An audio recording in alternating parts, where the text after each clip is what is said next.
आप लोगों ने ये वीडियो देखा होगा, मैंने बनाया है। इस वीडियो में मैंने एक पगौली गांव की कल्पना की है। असल में दुनिया में ऐसा कोई गांव है नहीं।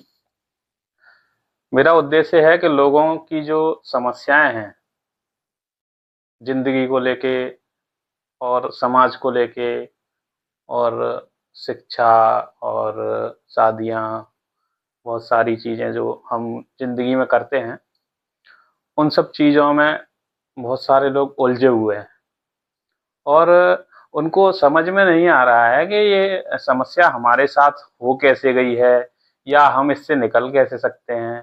तो बहुत सारी समस्याएं हैं जिनको सुधारने के लिए लोगों को समझाना आसान नहीं होता है और ये काम बहुत सारे लोग कर रहे हैं।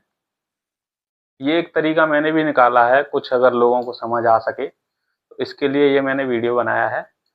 तो आप चाहें तो इसको देख सकते हैं, लाइक कर सकते हैं और भी मुझे सजेशन दे सकते हैं। मैं आगे भी इस तरह के वीडियो बनाऊंगा और आप लोगों तक पहुंचाऊंगा। तो देखते हैं, मेरी कल्पना का जो गांव है उसमें मैंने जो कल्पना दी है, वो जो हमारा सनकी भाई है, सनकी भाई अपने गांव की कहानी बता रहा है और उस सनकी भाई की जो कहानी है उसको हम आज सुन के और उसका जवाब देंगे, तो उससे समस्याएं कुछ सुलझेंगी। राम राम भैया। राम राम।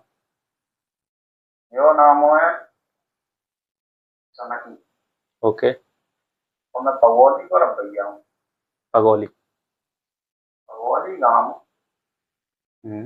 वैसे तो अगर देखी जाए हम्म। तो दुनिया से थोड़ा सा पीछे है, क्योंकि जो है हम थोड़ा नहीं, देख बहुत रहे हैं पीछे है। तरक्की भी कहीं ना आती, तरक्की रुकी है। लेकिन सुकून अधूर है। हमने तो की ज्यादा जरूरत ना पड़ती, अपने आपस में दुनिया मिलजुल से के आइसोलेट। बढ़िया तरीका से। इनका मानना है कि ये सुकून में है और ये दुनिया से आइसोलेटेड है, बाकी की दुनिया से इन्हें कोई लेना देना नहीं है। इनकी जो जिंदगी चल रही है वो बहुत बेहतरीन चल रही है। जबकि सुकून जो होता है, सुकून तब कह सकते हैं आप जब आप जो जिंदगी जी रहे हैं उसमें आपको रोज रोज की जो जटिल समस्याएं आपके सामने आ रही हैं उनके आपको निर्धारण जो करना पड़ता है लोगों को लेके कि मुझे इससे कैसा व्यवहार रखना है, उससे कैसा व्यवहार रखना है, सबसे जो बातचीत करनी है। तो सुकून बहुत अलग चीज होती है और ये जो जिस चीज की बात कर रहे हैं उसको आलस कहते हैं। पास चल रहा है। और दुनिया से आइसोलेट हैं, इनको किसी की जरूरत नहीं है। जबकि बाहर की दुनिया आप जानते हो कि कैसी है। और अगर बाहर की दुनिया से लोग बाग रिश्ता नहीं रखेंगे तो सीधी सीधी बात है कि वो लोग पीछे होते जाएंगे, क्योंकि बाहर जो दुनिया में चल रहा है वो हम अगर अपनाएंगे तो ही दुनिया से कदम मिला के चल पाएंगे, बाकी कोई रास्ता नहीं है। वो पंजे रंगे चंगे। तो तुमने गाँव की कहानी तो बहुत अच्छी सुनी होगी। हम्म। मैं अपने गाँव की कहानी बताएंगे तो कहानी का हमारे गाँव की ये तरीके से बताए रहे हैं, मतलब क्या हम्म। कि हम कैसे रहते हैं, हम्म। कैसे मोड़ी मोड़ा नेपाल में, हम्म। कैसे दुनियादारी चलती है हमारी। हम्म। बाकी की जानकारी आज मैं तुम्हें दे दी। ठीक है। तो हमारे यहाँ जब क्या हुआ, क्या आप तो तुमको हम्म। तो भाई मोड़ी मोड़ा करने पड़ते हैं। हम्म। तो फिर जाओ भाई काले करो है, मोड़ी मोड़ा करेंगे तो हम तो आगे बढ़े हो। इनका कहने का मतलब ये है कि अगर कोई शादी करता है तो उसको बच्चे ही करने पड़ते हैं। इनका गांव ऐसा है। और अगर बच्चे नहीं किए जाएंगे तो वंश आगे नहीं बढ़ेगा, माने कि इनकी जो परंपरा से जो पीढ़ी दर पीढ़ी जो सिस्टम चला आ रहा है वो आगे बढ़ाना इनका परम उद्देश्य रहता है। अ, खुद की जिंदगी से कोई लेना देना नहीं रहता खासकर। और ज्यादातर महिलाओं को लेकर ये लोग असंवेदनशील हैं, क्योंकि महिलाएं जब घर में आ रही हैं और उनसे केवल और केवल बच्चों का व्यवहार रखा जा रहा है कि बच्चे पैदा करने की मशीन जैसा समझा जा रहा है। तो मेरे ख्याल से ये ठीक नहीं है, और अपन देखते हैं आगे। और वो सेवा करेगी, मोड़ी मोड़ा बहू सेवा करेगी। करने हैं। तो अगर मोड़ी मोड़ा कर रहे हैं और पता कर रही है कि रह रहे हैं तो ठीक है। तो मोड़ी मोड़ा ना है पाए रहे कौआ तो परेशानी है, तो फिर चारा पूंजी करवा देता थोड़ी बहुत। चलो कैसे बात ना बनते, तो फिर जातो है कैसे जो बहू बेटी है वहाँ पे मोड़ी मोड़ा है निकाल देंगे, तो अपन दूसरा व्यापार ले लें। बेसिकली ये कह रहे हैं कि कोई भी औरत अगर इनके घर में आती है तो उसको बच्चे ही पैदा करने पड़ेंगे, और बच्चे यदि नहीं पैदा कर सकती है तो फिर उसको या तो तांत्रिक बाबाओं के पास ले जाया जाएगा, उसको झाड़ फूक करवाया जाएगा, और यदि उसके बाद भी बच्चा नहीं होता है तो ये लोग उसको आइसोलेट कर देते हैं और दूसरी शादी कर देते हैं उसके पति की। तो ये एक कुप्रथा है जिसमें एक इंसान के लिए जो जिंदगी भर के लिए एक ऐसा माहौल तैयार कर दिया जाता है कि जिसमें वो पति को भी छोड़ के नहीं जा सकती और उसका खुद का कुछ है भी नहीं। तो ये स्थिति पुरानी स्थिति है, आज की डेट में उतना नहीं है, लेकिन थी। बात है संतान पैदा है यार नाटे नाटे को मोदी को ना याद सभी नहीं को करे करे मोदी क्या कहने जाए तो मोड़ी मोड़ा पैदा करने का। जिसके बच्चे नहीं होते थे उसके उसकी शक्ल देखने से दिन खराब जाता था, ऐसा माना जाता था। और मोड़ी मोड़ा जो है ये पैदा करने सकते हैं सामने से अगर तो उसे मोड़ी मोड़ी है रही है तो इंतजार करना है, तो ऊपर वाले की देन है अपनों। इनका मानना है कि जो बच्चियां पैदा होती हैं ऊपर वाले की देन से होती हैं, और बच्चियां होती हैं तो उनको देखते हैं अभी, और भी आगे है कुछ थोड़ा सा। मोड़ी मोड़ा पैदा है रहे हैं मोड़ी मोड़ी है रही है और बांगा को करना करता हो तो ये सोचता हो तो उसे तो करते रहते हैं कि अगर मोड़ा है जाए तो हमारे गांव में एक कने सात मोड़ी में के बाद मोड़ा वो है 7 लड़कियों के बाद लड़का। लड़ुआ वहां के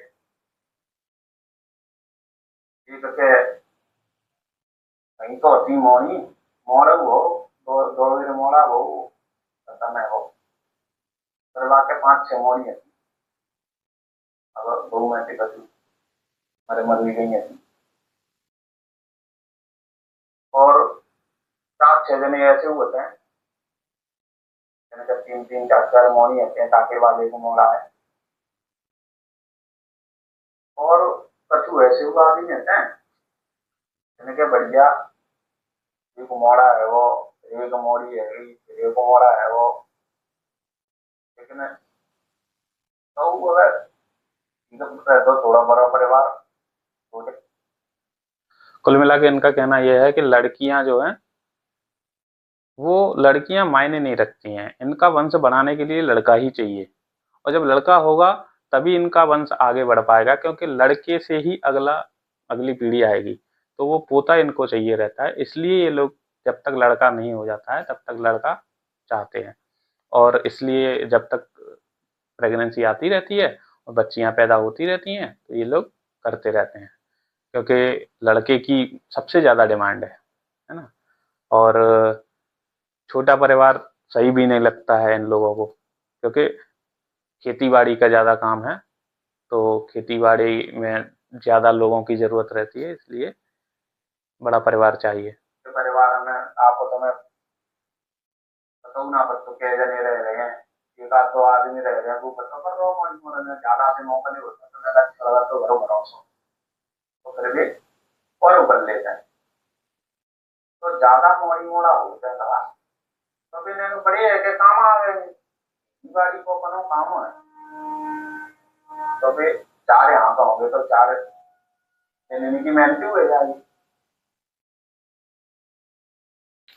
ये कह रहे हैं कि जब ज़्यादा लोग होंगे तो सीधी सी बात है, मजदूर इनको चाहिए हैं, तो मजदूर तो मिल जाएंगे, लेकिन क्या ये लोग उनको अच्छी शिक्षा दे पाएंगे, उनको बेहतर जीवन दे पाएंगे इतने जब बच्चों को पैदा करने के बाद? तो ये सवाल बहुत जरूरी है। तो जब पैदा करते हैं हम बच्चों को, तो इसके लिए नहीं करते हैं कि उसको मजदूरी करवाना है। बच्चा यदि इस दुनिया में हम लोग लेके आ रहे हैं, तो ये हमारी जिम्मेदारी है कि वो एक बेहतर इंसान बन सके। और बेहतर इंसान बनाने के लिए हमारे पास संसाधन होने चाहिए। और संसाधन यदि नहीं है हमारे पास, तो हम किसी इंसान को या किसी बच्चे को दुनिया में ला रहे हैं, और वो दुनिया में आने के बाद फिर कष्ट झेल रहा है, तो उसका जिम्मेदार कौन हुआ? जिम्मेदार तो हम ही हुए। भले ही वो कोई भी है, बच्चा है, बच्ची है, तो जिम्मेदारी तो हमारी होनी चाहिए। लेकिन ये लोग जिम्मेदारी अपनी ना लेके सीधी सीधी बोल देते हैं कि ये तो भगवान की मर्जी है, भगवान ने ऐसा किया। ऐसे ही अपन है, मोड़ी मोड़ा करे जाते हैं हमारे। और जब मोड़ी मोड़ा है जाते हैं, तो मोड़ी मोड़ा ने फिर ये ऐसी व्यवस्था ना आते कछु के तो तरीका से रखा जाए मैंने अपने तरह के हिसाब से पालते हैं। तो भैया जो बड़ो मोड़ी मोड़ा हो तो है पालन पोषण का जो तरीका है, वो सीधा सीधा पारंपरिक तरीका है। और उसमें जो डॉक्टरों को, हम लोग डॉक्टरों की सलाह लेते हैं कि बच्चा अगर हुआ है तो हम पता करें डॉक्टर से कि बच्चे की हेल्थ कैसी है, या जांचें करवाएं, या उसमें कान में क्या डालना है, क्या नहीं डालना है, आंख में क्या डालना है, नहीं डालना है, वो सब चीज़ें डॉक्टर से सलाह नहीं ली जाती है। गांव की जो महिलाएं होती हैं वो आपस में देख के एक दूसरे के बच्चों का पालन पोषण करती हैं। तो उसी की बता रहे हैं। ताजे कपड़ा आए रहते हैं, या वैसे तो कपड़ा ज्यादातर हम लाता ना बोला कि तो फिर जो मोड़ी मोड़ा हो तो है, बाकी जो खाल रहते हैं वो कमजोर रहते हैं। सॉफ्ट जो स्किन। जो पुरानी जो सहमत है मदद में थे उन्होंने ताजा लंगोटी बनाए थे। और लंगोटी जो रहते हैं, ये लंगोटी पहले जो मोड़ा भोगड़ा हुआ या मोड़ी हुई है खूब हो आए पहनाए के, और फिर जब दूसरा हो तो है पक्का जो धर दे जाते फिर भी दूसरे भी पहनाए दे जाता। तो ऐसे ऐसे धीरे धीरे ये लंगोटी भी चलते रहते हैं, मोड़ी मोड़ा बदलता रहता है। लंगोटी एक कपड़ा होता है जो केवल बच्चा नीचे जो अपनी अंडरवियर रहती है उसकी जगह पे पहनता है। तो उसमें जो बच्चा होता है छोटा सा, जब होता है तो उसके लिए ये लोग खरीदते नहीं है कपड़े। और जब खरीदते नहीं है तो जो घर में पड़े हुए जो कपड़े रहते हैं पुराने सूती कपड़े कॉटन के, उनमें से ये लोग काट पीट के और लंगोटी बना लेते हैं। और जो लंगोटी बनती है वो बच्चे के लिए होती है, तो बच्चा जब छोटा रहता है तो उसको आ जाती है फिट। जैसे ही बच्चा बड़ा हुआ तो वो फिट नहीं आती, फिर उसको चड्डी पहनाने लगते हैं। तो जब दूसरा जो बच्चा होता है उसको फिर वो लंगोटी पहनाने के लिए साइज आ जाता है, इसलिए ये लोग जो लंगोटी है उसको वहीं पे रखते हैं। तो ये भी मेरे ख्याल से एक तरह की जो मेडिकल हिट हो सकती है इससे, कि एक बच्चा बार बार वही चीज यूज कर रहा है, तो नॉर्मल क्लॉथ्स मिलने चाहिए, बच्चे को प्रोवाइड होना चाहिए। अब जब मोड़ी मोड़ा और बढ़िया जाता है तो और बड़े जब बड़े भाई का जो कपड़ा आवत है छोटे भाई ने पहना कर है, तो ऐसे करके काम चल जाता है। तो अंत अगर जाते हैं तो शादी ब्याह में रुके हैं तो एक आध जोड़ी ले लेते हैं साल में 2 साल में, और ऐसे काम चल जाता है बढ़िया। रही बात खाए पीवे की, तो खाए पीवे की कोई कमी ना आते बड़े हैं, बढ़िया वैसे बनी है। और वो दूध होता है मतलब वही का दूध पीते हैं मोड़ी मोड़ा, दूध दही को वो खाते हैं, कोई समस्या ना आते खाए। खाने पीने के लिए ये लोग दूध को सबसे बेस्ट चीज मानते हैं दुनिया की। कुछ चीजें हैं उसमें पेट भरने के लिए आपको बढ़िया है और शरीर के विकास के लिए ठीक है, लेकिन दूध से कुछ बीमारियां भी होती हैं। और शरीर की जो बनावट है उसमें दूध की जो हम लोग दूध इतना खाते हैं कि हम अपने फैट को इतना बढ़ा लेते हैं, मोटे हो जाते हैं। हमको लगता है कि हम लोग तंदुरुस्त हो गए हैं, लेकिन तंदुरुस्त का मतलब होता है एक ऐसा शरीर जिसमें पर्याप्त मात्रा में फुर्ती भी है, ताकत भी है, आलस भी नहीं आता है, नींद भी कम आती है, इस तरीके का शरीर होना चाहिए। और जो दूध पीते हैं, वो दूध पीने वाले जो बच्चे रहते हैं, उनको हम यदि देखें तो बहुत ज़्यादा हैवी वेट हो जाते हैं, तो उसकी वजह से वो उन लोगों में स्फूर्ति नहीं रहती है और आलस भी ज़्यादा रहता है, नींद भी ज़्यादा आती है। और भी बहुत सारी समस्याएं हैं दूध की, वो मैं आपको स्क्रीनशॉट लगा दूंगा। जी। तो जैसे पालन पोषण चलते रहते हो, तो जो पल रहे हैं मॉर्निंग। अच्छा, यदि हम दूध की जगह खाने की डाइट का चार्ट लगाएं, अकेली खाना जो हमारे लिए ज़रूरी है, तो बच्चों के लिए जो पौष्टिक आहार है, उसका हम डॉक्टर से सलाह ले सकते हैं, या कहीं से रिसर्च का कोई डॉक्यूमेंट आपके पास अगर मिल जाता है, तो उससे आप पर्याप्त उसको खाना दे सकते हैं, पौष्टिक आहार। तो इसलिए आप थोड़ा-सा जागरूकता फैलाएँ कि ये जो अकेला दूध जो है, खाना खाते हैं, रोटी और दूध वगैरह मिलता है। बाकी जो फ्रूट्स वगैरह हैं या ड्राई फ्रूट्स हैं या आपका ये स्प्राउट्स है, और जो सलाद वगैरह हम खाते हैं, तो वो उस चीज़ की कमी रहती है इस गाँव में। थोड़ा तो फिर धीरे अब बड़े होंगे, जब बड़े होंगे तो फिर मैंने पढ़ाई के लिए पहुंचाना पड़ेगा, क्योंकि पढ़ाई लिखाई जरूरी है। बिल्कुल, आज के पढ़ाई सबसे जमाने में ज़रूरी अगर चीज़। नौकरी चाकरी लगे जाए तो धीरे कहने को पैसा अगर हमें आ जाता है, तो पैसा आ जाता है तो थोड़ी सी मेहनत कम करते हैं, ये है कि अपन जरा करते रहते हैं अगर कार्रवाई। बेसिकली ये लोग कह रहे हैं कि हम लोग बच्चों को इतना पढ़ाते हैं जिससे उसकी नौकरी लग सके। यदि नौकरी लग जाती है, तो उससे घर का खर्च चल जाता है। तो ये लोग चाहते हैं कि इनके यहाँ जो बच्चा पैदा हुआ है, वो बच्चा इनके लिए पैसा कमा के लाए और घर को चलाए।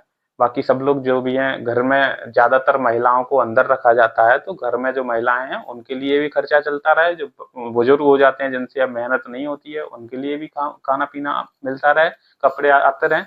तो इसके लिए इन लोगों को एक ऐसा आदमी चाहिए जो बाहर से पैसे कमा के ला सके। इसके लिए ये लोग बच्चे को उतनी ही पढ़ाई करवाते हैं जिससे वो केवल नौकरी लग सके। तो पढ़ाई भी बैठा देते हैं अपन, बगल में अपन है गाँव की बगल में प्राइमरी स्कूल है, गाँव में बढ़िया पहुँचा देते हैं, तो गाँव में बढ़िया रात में सभी रही तो अपन वहीं मध्याह्न भोजन मिलता है, तो वहाँ रोटी पानी की व्यवस्था है जाते, और किताब कॉपी मिल जाते हैं स्कूल से ही, अपन बच्चे तो पढ़ा ले तो अपन पहुँच जाते हैं, पढ़ाई बढ़िया होती है। अब मोड़ा क्यों रहता है, तो जो मोड़ा है तो मोड़ा तो नौकरी करेंगे और दूसरी जगह जाएंगे तो बिना बिना की पढ़ाई करवानी पड़ती है। और मोड़ी भी का है कि मोड़ी ने बड़ी उम्र पे आवत जाएगा, बात की देने का दी उठते हैं, ताकि इस तरह में तेरे दूसरी जगह पहुंचाना पड़ा हो। 10वीं या 12वीं के बाद लड़कियों को बाहर जाने के लिए थोड़ा लोग बैन कर देते हैं, क्योंकि बाहर जाते हैं तो अकेली लड़की यदि घर से बाहर निकलेगी और बाहर जाके दूसरे किसी लड़के से संपर्क कर लेगी, तो उसके लिए समस्या हो जाएगी। तो ये लोग लड़कियों को बाहर नहीं भेजना चाहते हैं, और लड़कों को भी सिर्फ उनको भेजते हैं जो पढ़ने में अच्छे हैं। तो ये चीज़ थोड़ी सी इसलिए ठीक नहीं है। वो बात सही है कि लड़कियां यदि गांव से बाहर जाती हैं तो ऐसा कुछ हो सकता है जो जिसकी ये लोग चर्चा कर रहे हैं। लेकिन यदि हम बच्चों को रोकेंगे पढ़ाई से, तो वो लोग सीख नहीं पाएंगे कि दुनिया में क्या चल रहा है और कैसे हो रहा है सब कुछ। और 10वीं 12वीं तक तो बेसिक पढ़ाई होती है जिससे बच्चा केवल लर्न करना सीख पाता है। उसको यदि किसी विषय पे गहराई से समझना है तो उसके लिए तो हायर एजुकेशन की तरफ ही जाना पड़ेगा ना। तो 12वीं तक तो ये समझ लीजिए, और खासकर जो गांव का जो क्षेत्र रहता है उसमें जो पढ़ाई होती है, उसमें 12वीं तक जो पढ़ाई होती है वो बच्चे उस समय पे समझ भी नहीं पाते हैं कि चल क्या रहा है, और वो या तो किसी नकल से पास हो गए या किसी ऐसे स्कूल में फॉर्म भर दिया जिसमें पैसे दे के नकल चल जाती है, उस तरीके से ये लोग पास भी हो जाते हैं। तो मेरे ख्याल से ये जो एजुकेशन सिस्टम है, ये थोड़ा चेंज होना चाहिए। चेंज कैसा होना चाहिए कि जो बच्चे हैं उनका जो माहौल है, वो माहौल जो गांव का माहौल है, गांव में इस तरह के ही सब लोग हैं, तो जो महिलाओं को उनके देह से देखते हैं, महिलाओं को उनकी देह से नहीं देखना है, महिलाओं को देखना है उनकी चेतना से, माने के उनके समझ से। और यदि कोई समझदार लड़की है या कोई समझदार लड़का है या बच्चे हमारे, समझदार तो तब होंगे ना जब किसी समझदार के संपर्क में आएंगे। हमें लोग ऐसे मिल रहे हैं जिनकी समझ जीरो है, और अगर समझ जीरो है तो वो बच्चे समझदार कहाँ से निकलेंगे। फिर हम कहते हैं कि बाहर का माहौल खराब है। बाहर का माहौल खराब बिल्कुल नहीं है। बाहर का माहौल खराब इसलिए हो गया है क्योंकि आप जैसे लोग बाहर बैठे हैं, और आप जैसे लोग जो बाहर बैठे हैं उनसे जो माहौल बना हुआ है उसी को आप कह रहे हो कि माहौल खराब है। क्योंकि आप जैसे लड़कियों को देख रहे हो, आप कह रहे हो कि हमारी बच्चियां, दूसरा जो सामने बैठा है वो कह रहा है वो किसी और की बच्ची है, वो किसी और की बच्ची समझ के उसका शिकार कर रहा है। तो ये जो माहौल बना हुआ है एक दूसरे के लिए कि मेरी बच्ची नहीं है उसकी बच्ची है, ये थोड़ा सा चेंज होना चाहिए, पहली बात तो समाज में। प्लस दूसरी बात, हम जो बच्चों को शिक्षा देते हैं, शिक्षा के लिए हम लोग बच्चों को जो उसकी शिक्षा चल रही है वो तो ठीक है चल रही है, साथ में जब घर पे आता है तो उसको भगत सिंह हो गए, विवेकानंद जी हो गए, और भी बहुत सारे जो महापुरुष हुए हैं उनकी मैं स्क्रीनशॉट लगा दूंगा। तो उन लोगों को, जो महापुरुष हुए हैं, उन लोगों की किताबों से, वीडियो से या किसी भी तरीके से संपर्क कराया जाए, तो जो बच्चों की सोच है वो थोड़ी सी चेंज होगी। जब ऊंचे लोगों से हम लोग संपर्क में ज्यादा रहते हैं तो हमारी सोच भी ऊंची होने लगती है। इसलिए हम लोग बच्चों को ऊंची संगति देते हैं। और यहाँ क्या है, यहाँ कोई संगति ऊंची देने का कोई रिवाज नहीं है। यहाँ पे जो बच्चा जैसा है वैसे ही पढ़ता है, और कोई संगति का कोई सिस्टम नहीं है। और संगति अगर चाहिए तो बाहर इस तरीके के लोग मिलेंगे, और भी अपन ने आगे वीडियो में देखा है, इसलिए मैं ऐसा बोला हूँ। और हम अभी देखते हैं वीडियो को। हमारे के बाद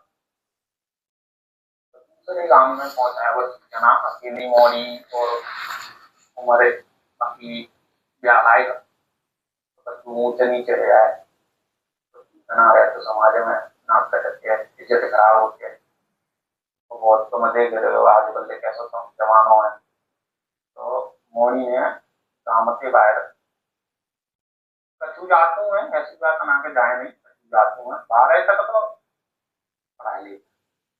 अरे 12 के बाद फिर तो बाई चांस एक आध वैसा मोड़ी नहीं की ज्यादा इच्छा ना रहे थे पढ़ने की, बाकी उम्र होते हैं मोड़ी की। तो अपने जितने अपुर में पैसा होते हैं हैसियत होते हैं तारीख होते हैं अपने मोड़ा दे के लेते हैं। क्योंकि दहेज ने तो ज्यादा चलता है हमारे यहाँ।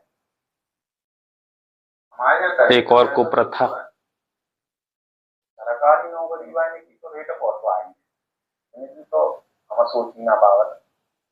लेकिन ये है कि जो ठीक है खाए पी रहे हैं, खेती बाड़ी होते हैं, मोबाइल से भैया हैं, तो अपन वहाँ घर में कर लेते हैं, ठीक है डाल ऐसा होती है। अपन जैसी अपनी हैसियत जो पूरे गाँव की अलग अलग हैसियत रहती है, तो जैसी हैसियत होते हैं ताए सावत है अपने मोड़ा दे के क्या तो अपन क्या उन्हें बैठाएगा तो ठीक है। लेकिन अपने मोड़ी मोड़ने शिक्षा तो हमने बहुत बेहतरीन दी है। शिक्षा के मामले में तू कहना सका तो मनते कि तुम्हारी मोड़ी ऐसी चलेगी या मोड़ा ऐसा चले वो हम अपने। दहेज प्रथा एक सबसे बड़ी कुप्रथा है। इसको समाज से हटना ही चाहिए, क्योंकि जो लोग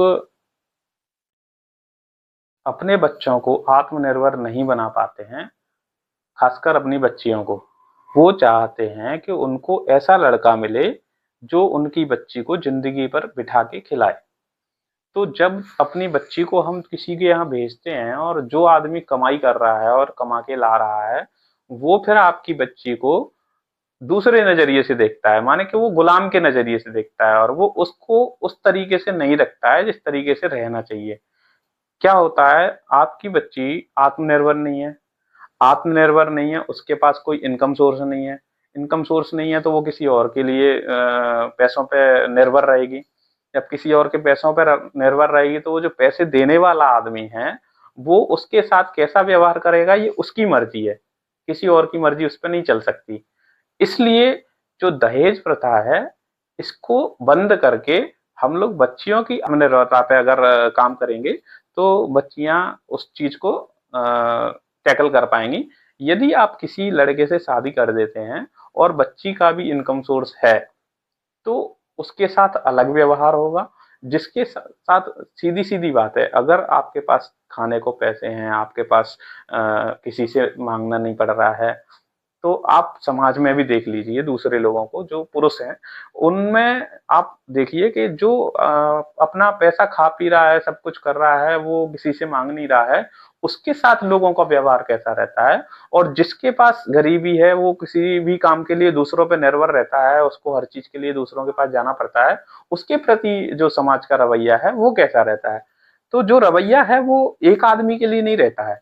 जो समाज है वो समाज हर तरीके से एक चीज को लागू करता है हर किसी के ऊपर। तो मैं यदि कमा रहा हूँ और कोई आदमी नहीं कमा रहा है तो उसके साथ मेरा जो रवैया और किसी और तीसरे का, हम दोनों के साथ जो रवैया रहेगा वो मेरे लिए अलग रहेगा और उसके लिए अलग रहेगा। इस उदाहरण को आप कहीं भी देख सकते हैं, आप इसमें कोई संशय नहीं है।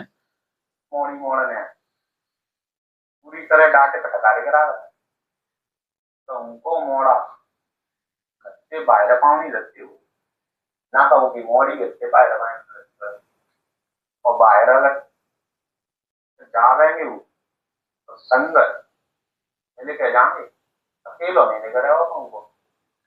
इनका मानना है कि लड़का या लड़की कोई भी घर से यदि अकेला बाहर जाता है तो वो गलत काम करने के लिए ही जाता है। यदि उसको हम लोग गलत बाहर भेजते हैं तो हो सकता है कुछ गलत हो जाए। इस वजह से लोग जब भी किसी को बाहर भेजते हैं तो साथ में ही भेजते हैं। तो इस वजह से बच्चे जो रहते हैं वो दुनिया में कहीं जा नहीं सकते घूमने के लिए, क्योंकि ये लोग चाहते हैं कि साथ में कोई जाए।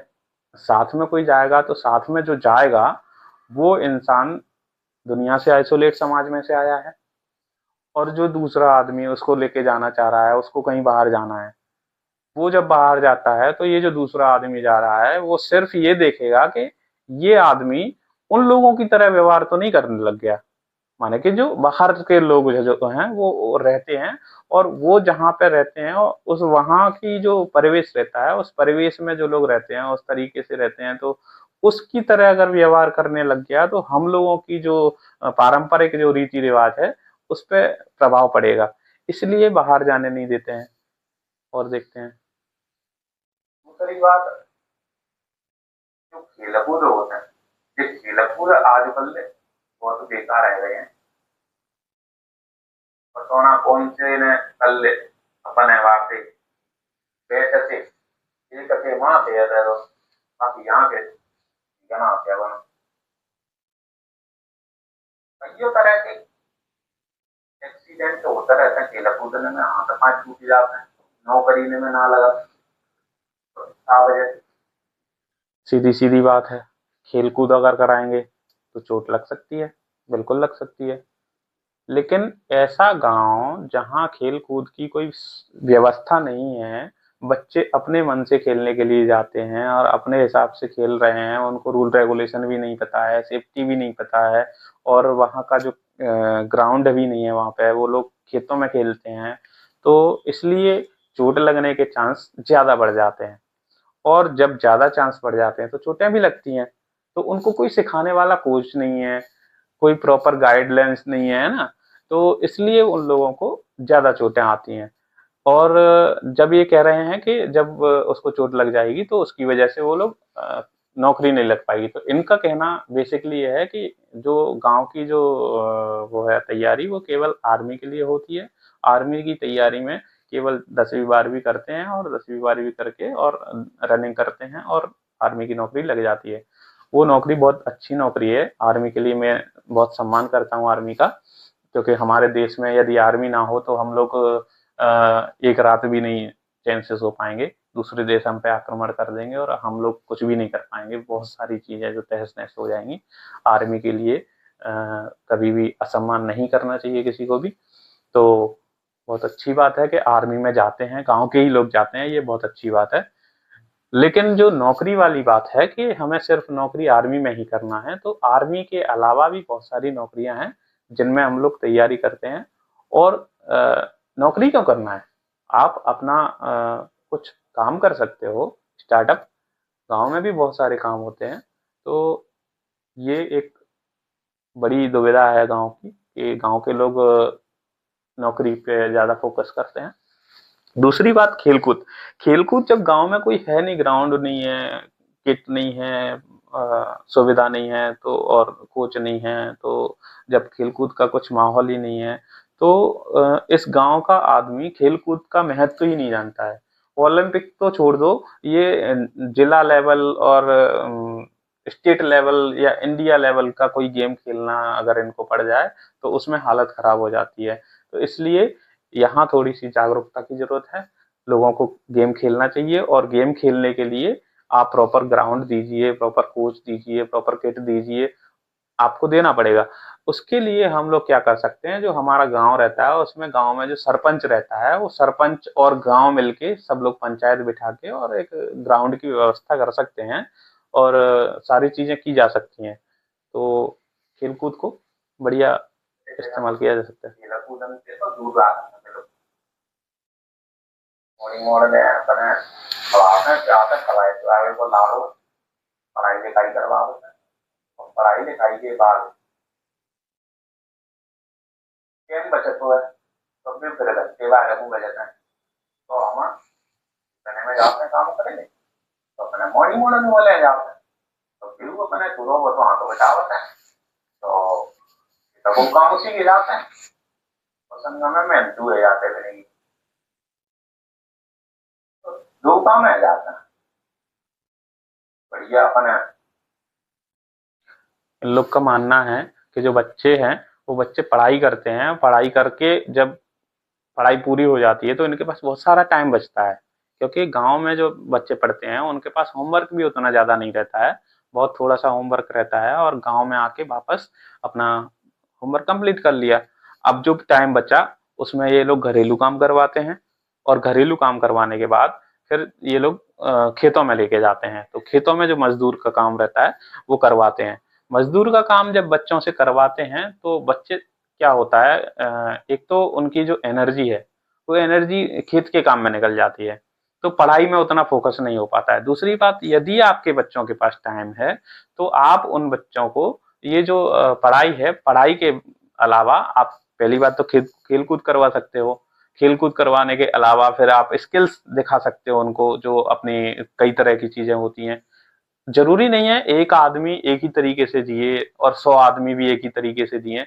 100 आदमी है तो 100 अलग तरीके से भी जी सकते हैं। तो हो सकता है किसी के अंदर हुनर है कारपेंटिंग का, तो उसको लकड़ी से कुछ बनाने के लिए बहुत बेहतर तरीके आते हैं, आइडियाज आते हैं, है ना। कोई आदमी डॉक्टर बन सकता है, कोई इंजीनियर बन सकता है, कोई कुछ भी कर सकता है। स्किल डेवलपमेंट का कोर्स जो कराया जाता है, तो वो चीजें हो सकती हैं।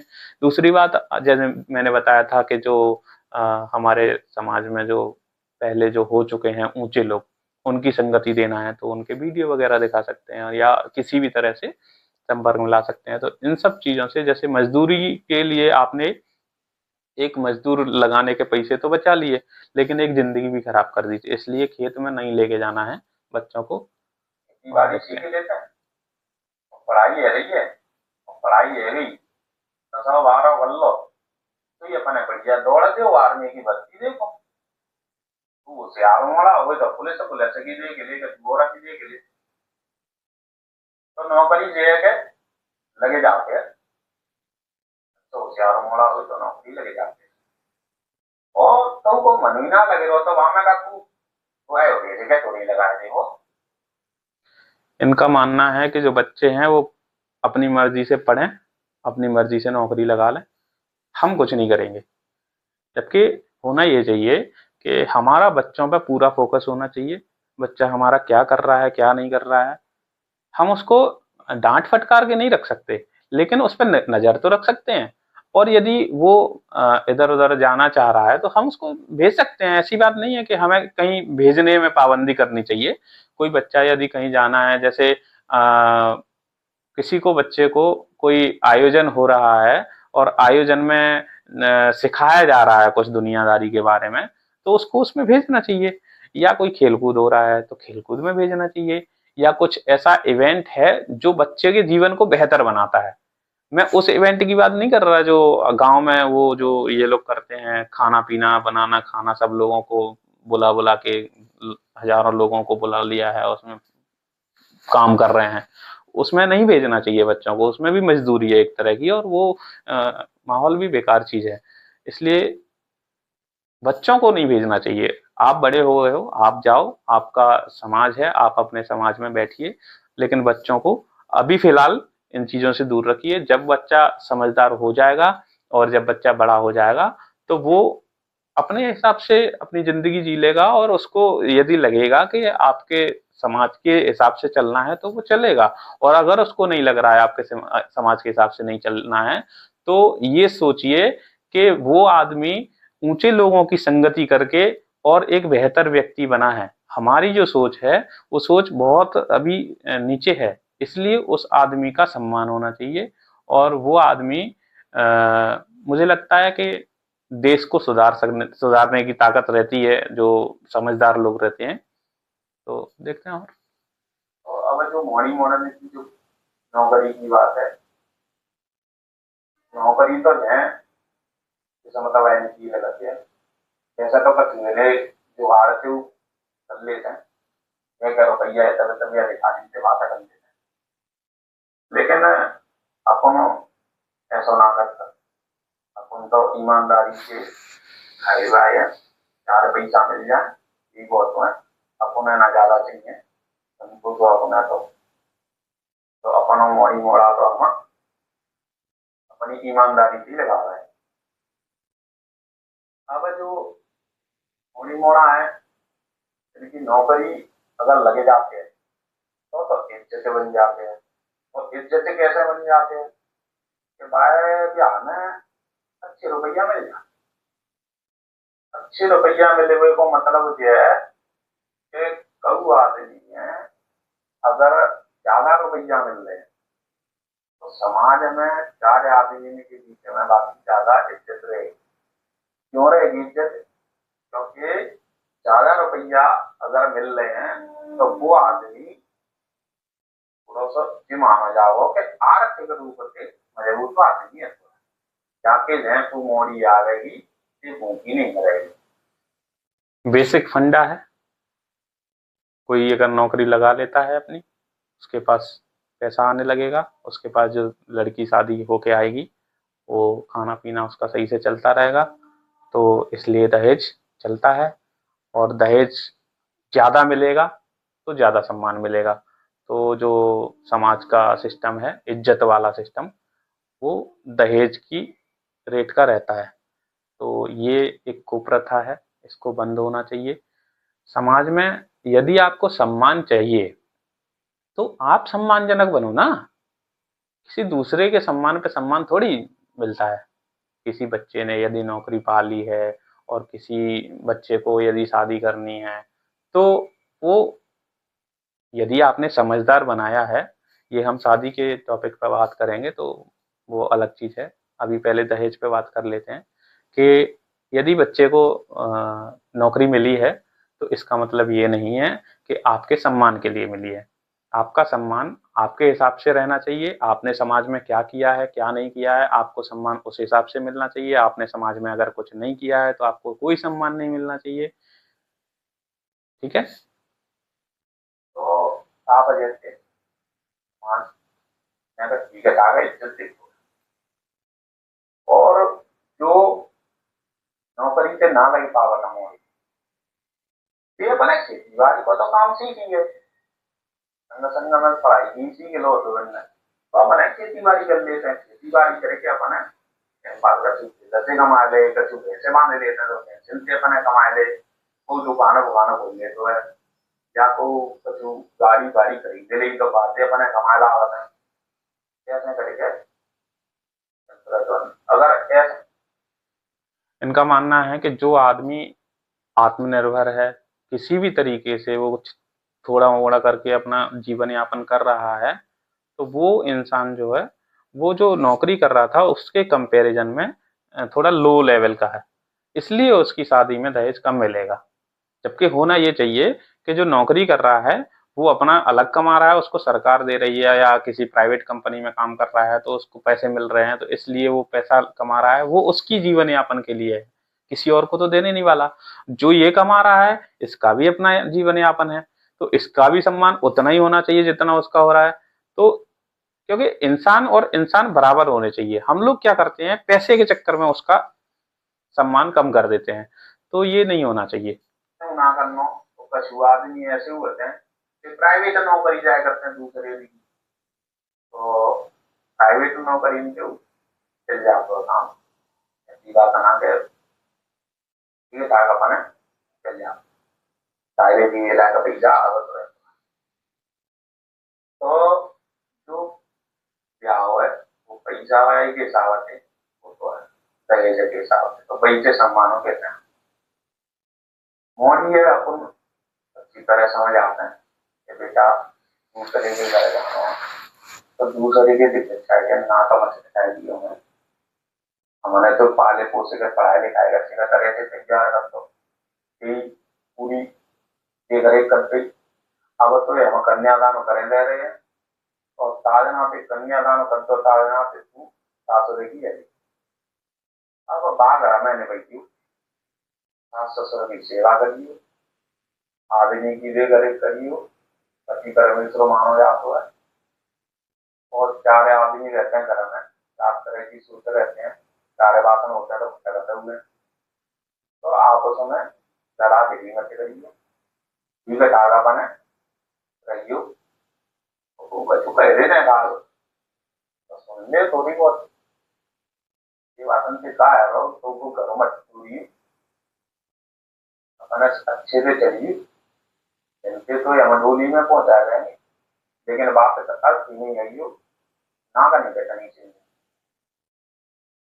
तो जैसे इच्छा हम इनका मानना है कि लड़की जो घर में पैदा हुई है, वो एक ऐसा गुलाम पैदा किया गया है जो आजीवन किसी दूसरे के घर में नौकरी करेगा और फ्री में नौकरी करेगा। तो किसी भी बच्ची को ये लोग इस तरीके से पालते हैं, ट्रेंड करते हैं कि किसी के यहाँ जब हम भेजें तो वहां जाके और ऐसे नौकरी करना है बिना तनख्वाह के कि वो लोग कोई शिकायत भी ना करवाएं। पूरी मेहनत ईमानदारी लगन से करना है नौकरी, लेकिन पैसे मिलेंगे नहीं, इज्जत मिलेगी नहीं, और अगर तुमसे कोई कुछ कह दे तो उसको भी सुन लेना, कोई मारा पीटी करे उसको भी झेल लेना, है ना। तो बेसिकली ये लोग एक गुलाम बना के भेजते हैं। ये लोग अपनी बच्चियों से प्यार नहीं करते हैं। प्रेम अगर होता है तो बच्ची का भला देखा जाता है, उसको गुलाम नहीं बनाया जाता है, उसको आत्मनिर्भर बनाया जाता है। ये आप गौर से समझ लीजिए, किसी भी बच्ची के लिए आत्मनिर्भरता सबसे ऊंची बात होती है, स्वतंत्रता सबसे ऊंची बात होती है। ये जो आप कर रहे हो, ये ऊंची बात बिल्कुल नहीं है, किसी के घर में गुलाम बना के भेजना। हाँ, संस्कार देना है तो आप ये दीजिए कि पहले तो आत्मनिर्भर बनो, अच्छी शिक्षा करो, ऊंचे लोगों की संगति करो। जब संगति ऊंचे लोगों की कर लोगे तो आपका जो विचार है वो ऊंचा आएगा, और ऊंचे विचार से जो भी निकलता है वो अच्छा होता है। जब आप दूसरे के घर में जाओगी या किसी के यहाँ शादी होगी तो कोई भी घर में जब रहोगी तो वहां पे आपके जो विचार हैं वो बहुत काम आने वाले हैं। इसलिए आपको अच्छी शिक्षा देना जरूरी है। ये जो शिक्षा की बात कर रहे हैं ये गुलाम बनाने वाली शिक्षा है, इसमें शिक्षा नहीं है। इसमें केवल एक गुलाम है जो कि खुद भी अनपढ़ है। इन लोगों ने स्कूल भी नहीं भेजा है उसको, और उसको अनपढ़ को बना के गुलाम और दूसरे के घर में भेज दिया, वहां उसका शोषण होता है। अपनी हो रही है ठीक है और वह इसी तरह से रोटी पानी बनाया वो सिखा देता है वो सारे आदमी आए धारे हुए तो फिर चाय पानी की व्यवस्था करती ऐसी कौन शिक्षा देते हैं ताकि दूसरों आदमी कल को मते का चुका ही नहीं खा रहा है क्योंकि ज़्यादा ऐसी सुनने में आ रही हैं कि बहू की बहू आई आतक हमला डूटी, तो ये चीज़ें ठीक है ना। ये पहली बात, जो बहू आई वो आते ही लड़ने लगी, इसका अर्थ समझ सकते हैं कि जो बहू है वो बहू अशिक्षित है, उसको कुछ नहीं दिखता। वो जब आई है घर में और आते से उसने लड़ाई करना शुरू कर दी, माने कि जिस घर के जो लोग हैं वो भी अशिक्षित हैं, उनको भी कुछ नहीं दिखता। आपस में जब आप लोगों की समझदारी नहीं होती है तब आप लोगों में झगड़ा होता है। यदि समझदारी दिखाई जाए तो झगड़े की कोई नौबत नहीं आती है। समझदारी क्या, झगड़े किस चीज पे होते हैं? कुछ नहीं, छोटी मोटी बातों पे झगड़े होने लगते हैं। किसी ने झाड़ू नहीं लगाया, किसी ने पोछा नहीं लगाया, किसी ने बर्तन नहीं धोए, किसी ने ये उठा के नहीं रखा, किसी ने वो उठा के नहीं रखा, इन सब चीजों पे झगड़े होते हैं। तो इन सब चीजों पे झगड़े क्यों होते हैं? क्योंकि आपके घर में आर्थिक संपन्नता नहीं है। आर्थिक संपन्नता यदि होगी तो आपके घर में जो ये छोटे मोटे काम हैं उनको करने के लिए एक बाई आ जाती है। बाई बहुत ज्यादा पैसे नहीं लेती है, या कोई भी दूसरे नौकर चाकर कुछ भी अगर कर सकते हैं। एक बड़ा परिवार है तो एक आध आदमी नौकर लगा सकता है। हाँ, मैं मानता हूँ कि गांव में नहीं होता है ये सब, लेकिन क्योंकि गांव में नौकर ही नहीं मिलते हैं, लेकिन शहरों में मिलते हैं। तो गांव में जब तक आप रह रहे हैं तो आपको समस्या आती है तो आप लोग आपस में समझदारी से काम कर सकते हैं।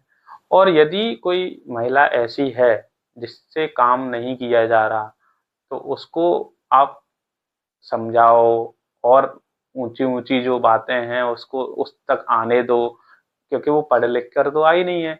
जब पढ़ लिख कर नहीं आई है तो उसके दिमाग में ऊंचे विचार कैसे आएंगे? तो इसलिए ये समस्याएं आती हैं। हम बहुओं को अच्छी शिक्षा के नाम पर जो दे रहे हैं वो गुलामी है, और वो गुलामी उससे जब बर्दाश्त नहीं होती है तो यहाँ आकर वो लड़ाई झगड़े करने लगती है ना। ये कराना कलेश करते हैं, ये चीज़ें को हम सपोर्ट ना कर सकते, और ये चीज़ें से थोड़े बचत हैं। तो मोड़ी मारी है बनी है बड़ी अच्छी शिक्षा देकर पहुंचावत है।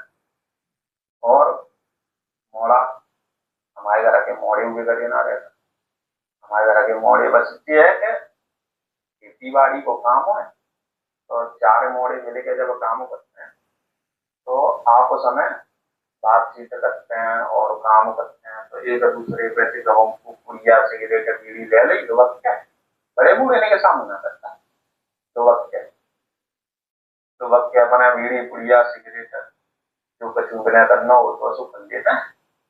तो देखो वो तो भैया मनोरंजन की चीज है, अगर आदमी न कोई दे वो में अंत में तो आपका दिमाग खराब है जाओ, आप देने का मनोरंजन तो रहता है। और मनु में सैताज मिल जाता तमाकू बनावे के बहाने से वो तो बैठ लेते हैं, तो चलता रहता होता हूँ।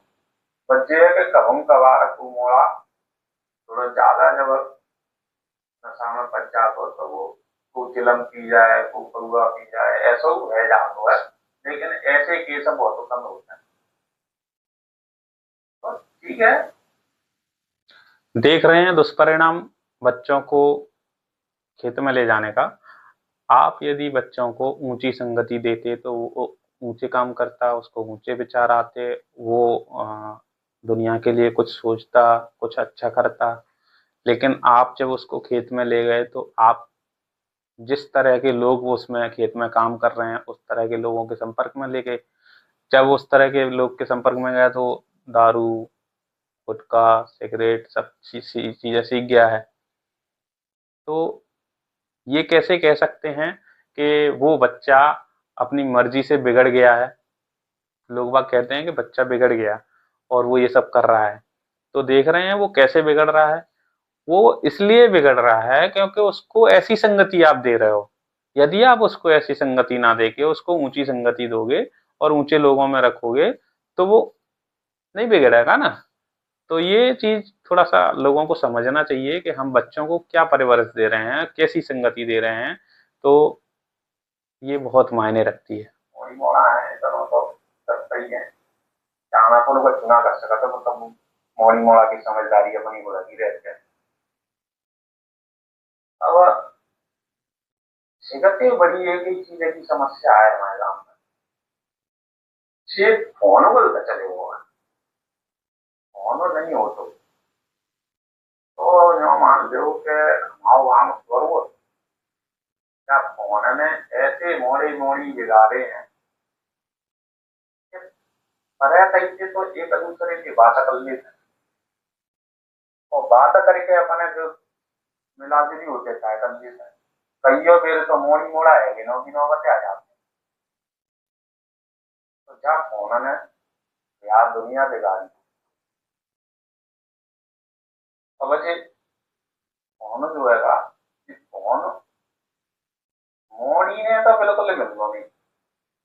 पहली बात तो जो मोबाइल का इस्तेमाल है बच्चों के लिए, वो हम लोग समझते हैं कि बच्चों को मोबाइल नहीं देना चाहिए और बच्चे बिगड़ जाते हैं, तो बच्चों को मोबाइल देना खराब चीज़ है।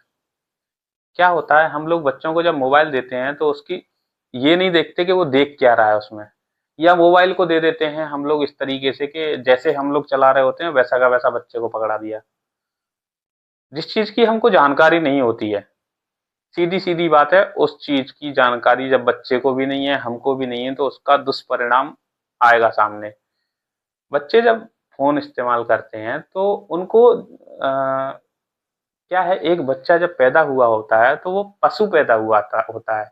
उसको समझा कर अच्छे लोगों की संगति दे देकर उसको इंसान बनाया जाता है बाद में। पैदा होने वाला जो शरीर है वो सिर्फ पशु का है। वो एक सदियों पुराना पशु है जिसके पास देह है, और देह, यदि आप उसको कुछ खिलौना नहीं दोगे और वो बच्चा खेल रहा है ऐसे ही, तो वो अपने प्राइवेट पार्ट से भी खेलने लगता है कई बार। तो जो आप मोबाइल देते हो, इस तरीके से देना है कि उसमें बहुत सारी सिक्योरिटीज आती हैं आजकल, पेरेंट लॉक आते हैं आजकल। तो आप उसमें डेडिकेटेड ऐप डाल सकते हैं जिनकी बच्चे के ग्रोथ में जरूरत है। क्या होता है, जब बच्चे को विजुअली दिखता है कुछ तो वो जल्दी सीखता है, और जल्दी सीखता है तो जब हम उसको दिखा क्या रहे हैं, उसको यदि हम लोग अच्छी चीज दिखा रहे हैं जिससे उसका जीवन बेहतर बनेगा तो वो उन चीजों के सुख लेगा। लेकिन हम लोग क्या दिखा रहे हैं, उसको फोन दे दिया और वो अपना साइड हो लिया। अब वो छुप के कुछ भी देख रहा है। फोन में बहुत सारी अच्छी चीजें हैं, बहुत सारी गलत चीजें हैं, और जब बच्चा पशु है तो उसको गलत चीजें भाएंगी, सीधी सी बात। तो वो जो बच्चा है वो फ़ोन का दुरुपयोग कर ले जाता है, क्योंकि हमने उसको पहली बात तो अच्छी संगति नहीं दी, दूसरी बात उसके फ़ोन में सिक्योरिटी नहीं डाली, तीसरी बात हम ये नहीं जानते कि इसका इस्तेमाल कैसे करना है। यदि हम भी जानते हो तो हम भी बेहतर इस्तेमाल करें। हम खुद उसको केवल रील्स देखने के लिए या किसी भी प्रकार के जो मनोरंजन के वीडियो हैं उनको देखने के लिए इस्तेमाल करते हैं। तो यदि उसका इस्तेमाल अच्छे काम के लिए किया जाए तो कोई बुरी बात नहीं है बच्चों को फ़ोन देना। तो मेरे ख्याल से फ़ोन पे पाबंदी की ज़रूरत नहीं है, केवल उसमें जो हो रहा है उस पे पाबंदी की ज़रूरत है, उसका तरीका बदलने की ज़रूरत है। वो आज बल्ले तो जनी मान से हो जाएगी क्या? तो जनी मान से नहीं हुआ नहीं मिलना चाहिए फोन। उनका मानना है कि फ़ोन से इनके घर की जो बहुएँ हैं वो भाग जाती हैं किसी के साथ।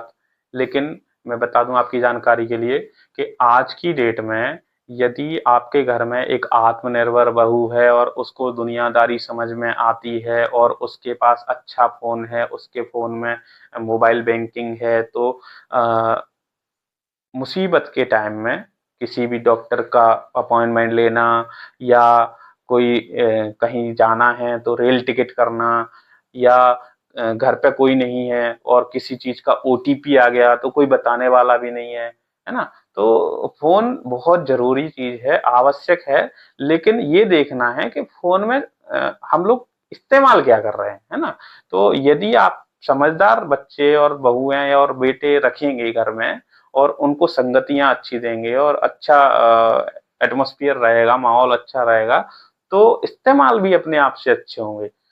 जिस चीज़ का आपको डर है कि वो बहुएँ भाग जाती हैं, वो इसलिए भाग जाती हैं कि आपने उनको कुछ सिखाया ही नहीं है फ़ोन के बारे में, कि फ़ोन में करना क्या है? फ़ोन तो दे दिया लाके, लेकिन उसमें करना क्या है, क्या नहीं करना है, उससे कोई लेना-देना नहीं है आपको।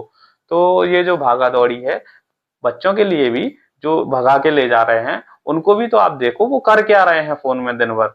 कोई ड्रीम इलेवन खेल रहा है, कोई रील्स देख रहा है, या उसमें जो रील्स भी देख रहे हैं तो वो अच्छी रील्स नहीं आ रही हैं उनके मोबाइल में जो उनका जीवन बेहतर बना सके। वो वीडियो वो देख रहे हैं जो आज की डेट में लोग बाग नाच नाच के दिखा रहे हैं कम कपड़ों में, है ना।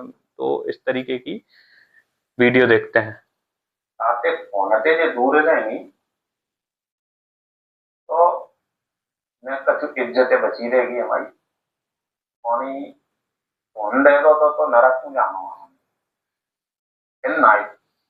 कुछ नहीं होता है, आप समझ गए होंगे मेरे हिसाब से कि ये क्या कहना चाह रहे हैं और असलियत क्या है। जैसे बच्चों में दिया कहते हैं तो हम तो अपने घर में तो मोड़ी मोड़ा फोन ना दे। हाँ, अगर कोई मोड़ा होशियार हो तो है और नौकरी वोकरी लगे जाते बाकी तो वो अपने नौकरी के टेंशन से ले तो बिना पूछे ना दे, पूछ के तो मोड़ी मोड़ा ने जैसे इच्छा तो होना नहीं है। हमसे पूछे बिना काम ना करते, हमसे पूछ लेंगे तब बा काम है करेंगे। तो मोड़ी मोड़ा ने में इतनी सभ्यता तो होती है। और मोड़ी मोड़ इन्होंने बच्चों को फोन से प्रतिबंधित किया हुआ है, और बच्चे अगर फोन लेंगे भी तो पूछ के लेंगे।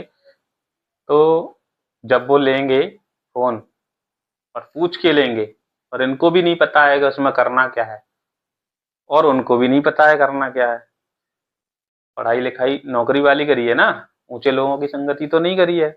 नौकरी लगा ली, पैसे आने लगे, अब फोन ले लिया। अब जब फोन ले लिया और नौकरी लगी है और पैसे आ रहे हैं, तो अब इस्तेमाल कैसा होगा। तो जब वो बच्चा जो नौकरी लग चुका है, वो कई बार ऐसे गलत कदम उठाता है, उसका कारण यही लोग हैं। उसको समय से यदि सब चीजें सिखाते तो वो गलत कदम ना उठाता। बने हैं इतनी सभ्यता तो होती है। और मोड़ी मोड़ा ने मुझे सिखावत है कि बड़े बूढ़े ने इज्जत करो, बड़े बूढ़े ने के फाइस हो, अपन से बड़े ने की बात मानी जाते हैं। और जितने ये बड़े बूढ़े हैं जिनने दुनिया देखी है ये तो मैं कच्ची बल से शिक्षा तो देंगे नहीं। तो अगर ऐसी कभी परिस्थिति बन जाती है कि बड़े बूढ़े ने तुमने आपदा पर्रो कर दो या ऐसे तू ज्यादा उदम कर रहा हो तो मुंडे ही उठा के दे दो और बड़ो कूलो है वो बात है ना। जवान ना लड़ावत अपने तो किताब बनते पर आके जाओ तो वो बात है ना। इनका मानना है कि बुजुर्गों का सम्मान होना चाहिए। इनका जो सम्मान है वो सम्मान उम्र के हिसाब से होता है। यदि किसी आदमी का सम्मान हम उम्र के हिसाब से करते हैं, तो इस दुनिया में बहुत सारे लोग हैं। कोई किसी समय में पैदा हुआ, कोई किसी समय में पैदा हुआ, तो कोई ना कोई किसी ना किसी समय में पैदा होता रहता है। तो जिस समय में जो पैदा हुआ है उसके हिसाब से उसको सम्मान मिलना चाहिए, इनके हिसाब से। जबकि सम्मान मिलना कैसे चाहिए, आदमी की चेतना से। यदि आदमी ऊंचा है, ऊंची सोच रखता है, ऊंचा विजन रखता है, ऊंचे वक्तव्य रखता है, उसकी ऊंचाई से प्रेम करता है, वो बड़े लोगों के जो ऊंचे लोग हुए हैं उनसे संपर्क रखता है, उनकी बातों को आप तक लाता है, तो वो आदमी सम्मानजनक होना चाहिए मेरे ख्याल से। क्योंकि जो सम्मान है वो सम्मान सम्मानजनक आदमी को ही मिलना चाहिए, हर किसी को सम्मान नहीं मिलाना चाहिए। और जो उम्र का सम्मान है वो एक समय के हिसाब से हर आदमी को मिलता है। तो हर आदमी का सम्मान करते फिरेंगे तो कंफ्यूज हो जाएगा बच्चा। जैसे हम अगर बच्चों की बात कर रहे हैं यहाँ पे परवरिश की, तो हम बच्चों को सिखाएं कि बेटा जो आदमी सच बात बोले, कोई भी आदमी सच बोल सकता है, जो आदमी सच बात बोले उस आदमी का सम्मान करना। जो आदमी झूठ बात बोले उस आदमी का सम्मान बिल्कुल नहीं करना है। इसमें उम्र की कोई पाबंदी नहीं है। यदि कोई छोटा बच्चा सच बोल रहा है तो उसका सम्मान करो, यदि कोई बुजुर्ग आदमी झूठ बोल रहा है उसका उस समय पे विरोध करो। हम याद रखना, हम उस आदमी का विरोध नहीं कर रहे हैं, हम उस बात का विरोध कर रहे हैं जो उसने बोली। यदि आप सबका सम्मान करेंगे तो उस आदमी की झूठ का भी सम्मान हो जाएगा, जो कि होना गलत है। उदाहरण के लिए कोई आदमी कह रहा है कि चांद जो होता है, चांद को राहु केतु जो होते हैं वो कवर करते हैं, इसकी वजह से चंद्र ग्रहण या सूर्य ग्रहण होता है। और एक आदमी साइंटिफिकली कह रहा है कि जो पृथ्वी, चंद्रमा और सूर्य की जो घूर्णन क्रिया है उसमें ये लोग एक दूसरे के आमने सामने आने के कारण परछाई जब एक दूसरे पे पड़ जाती है उसकी वजह से ये लोग ऐसे दिखने लगते हैं, ब्लैक हो जाता है। उसमें ऐसा कुछ भी नहीं है कि उसको कोई शक्ति ढक रही है या कुछ और है। तो जो चंद्र ग्रहण, सूर्य ग्रहण है वो घूर्णन गति के कारण है केवल। तो दोनों में से किसकी बात माननी जानी चाहिए? जो साइंटिफिकली बता रहा है कि ये इस तरीके से हो रहा है। और जो ये कह रहा है कि राहु केतु या जो कुछ भी वो विचार रखता है, वो कल्पनाएं करता है, वो कल्पनाओं को आप सम्मान ना दें तो आप दुनिया में बेहतर तरीके से जीवन जी पाएंगे। यदि आप इन तरह की चीजों को जो वैज्ञानिक तर्क से अलग बताते हैं, या बहुत सारी चीजें ऐसी भी हैं कि जिनका आज के जो दुनिया है इससे कोई संपर्क नहीं है, वो किसी और लोग की बात करते हैं, तो उन सब बातों को मेरे ख्याल से नहीं मानना चाहिए। तो देखते हैं। की बात तो फांसी रवा भी रही बात बुजुर्गों का, जो बड़े बूढ़े रहते हैं वो अगर कुछ गलत बोल देते हैं तो उसको चुपचाप सुन लो, या थप्पड़ मार दें, जूता मार दें, गाली दे दें, कुछ भी कर दें, तो आपको उनसे जुबान नहीं लड़ानी है, आपको उनके सामने बोलना नहीं है, आप चुपचाप वहां से निकल लो। तो ये एक तरह की हिंसा को बढ़ावा दिया जा रहा है।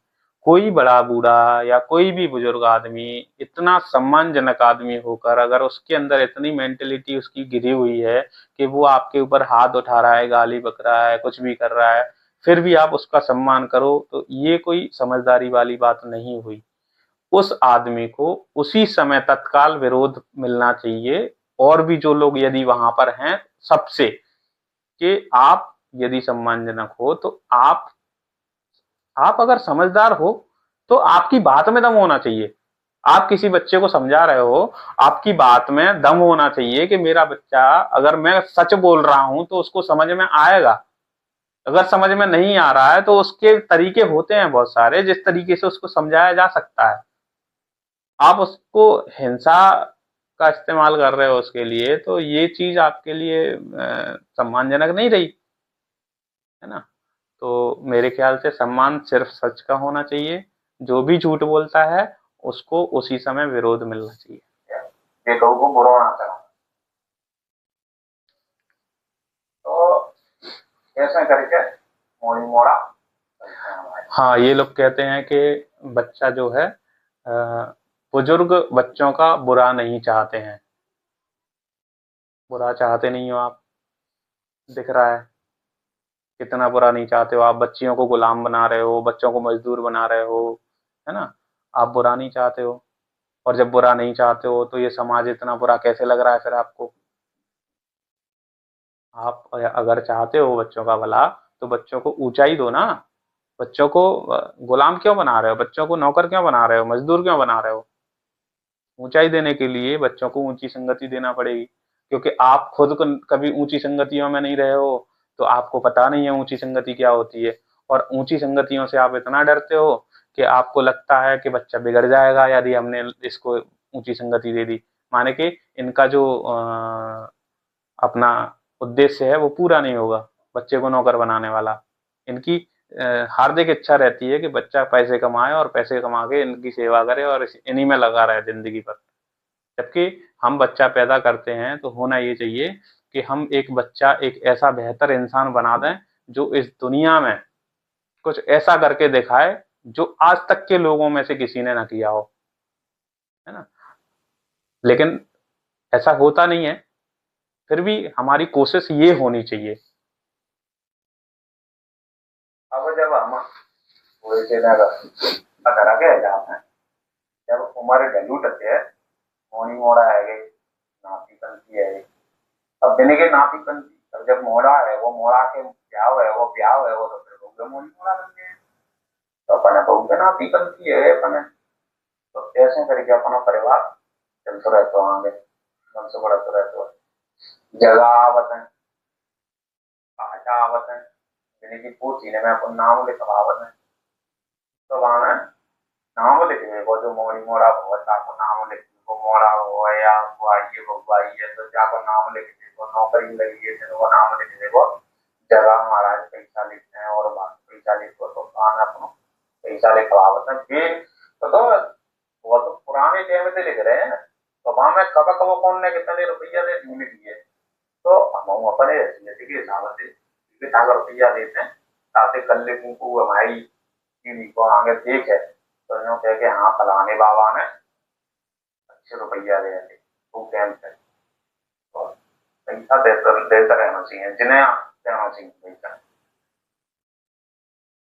यहाँ आपको साफ साफ दिखाई दे रहा होगा कि गीता कहती है कि आप अपने अहंकार को खत्म करो। अहंकार सबसे बुरी घातक बीमारी है, नशा है। तो यहाँ आपको दिखाई दे रहा है कि लोग बाग अपने अहंकार को, अच्छा यहाँ पे जो अहंकार किस चीज को कहते हैं पता है? यदि पैसे ज्यादा आ गए हैं तो आपने घमंड दिखा दिया, तो उस चीज को ये लोग घमंड को अहंकार कहते हैं। और गीता का जो अहंकार है वो ये है कि यदि आपने अपनी जिंदगी में, मेरा जो जीवन चल रहा है इस जीवन में मैं अपने लिए पर्सनल कुछ भी करता हूं, तो वो अहंकार के लिए पुष्टि हो जाती है। यदि मैं समाज के लिए काम करता हूँ या दुनिया के लिए काम करता हूँ, वो अहंकार नहीं होता है।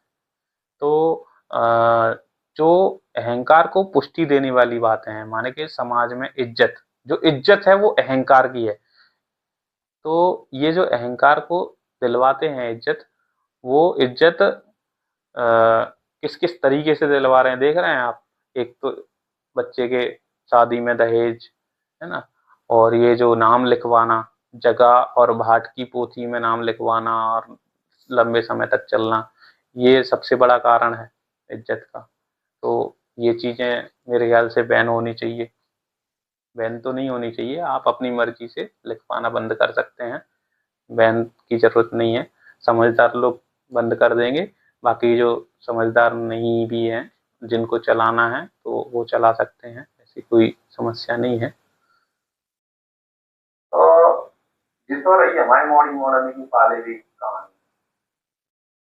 अब हम जहाँ सामने रह रहे हैं तो हम जब गुजर गए आप, तो बुजुर्ग आदमी को काम ये है कि मैंने तरक्की दे करे करे वो जो घर के मोड़ी मोड़ा है ते गलत नहीं चले ने कस्टडी में रखे वो अपने समाज में इज्जत रहते, तो हर प्रोग्राम जो बता में जाए वो आए वो सारे आदमी बैठे हैं बताए वो, तो और रिश्तेदारी ने में जाए वो आए वो, ये अपना काम रहता है। तो मेहनत तो अपने करनी ही है, तो दिवाली तो अपन करते ही रहते हैं, तो शरीर ठीक रहता है, तो खाए वो पीवो अपना दूध दही वो पिए।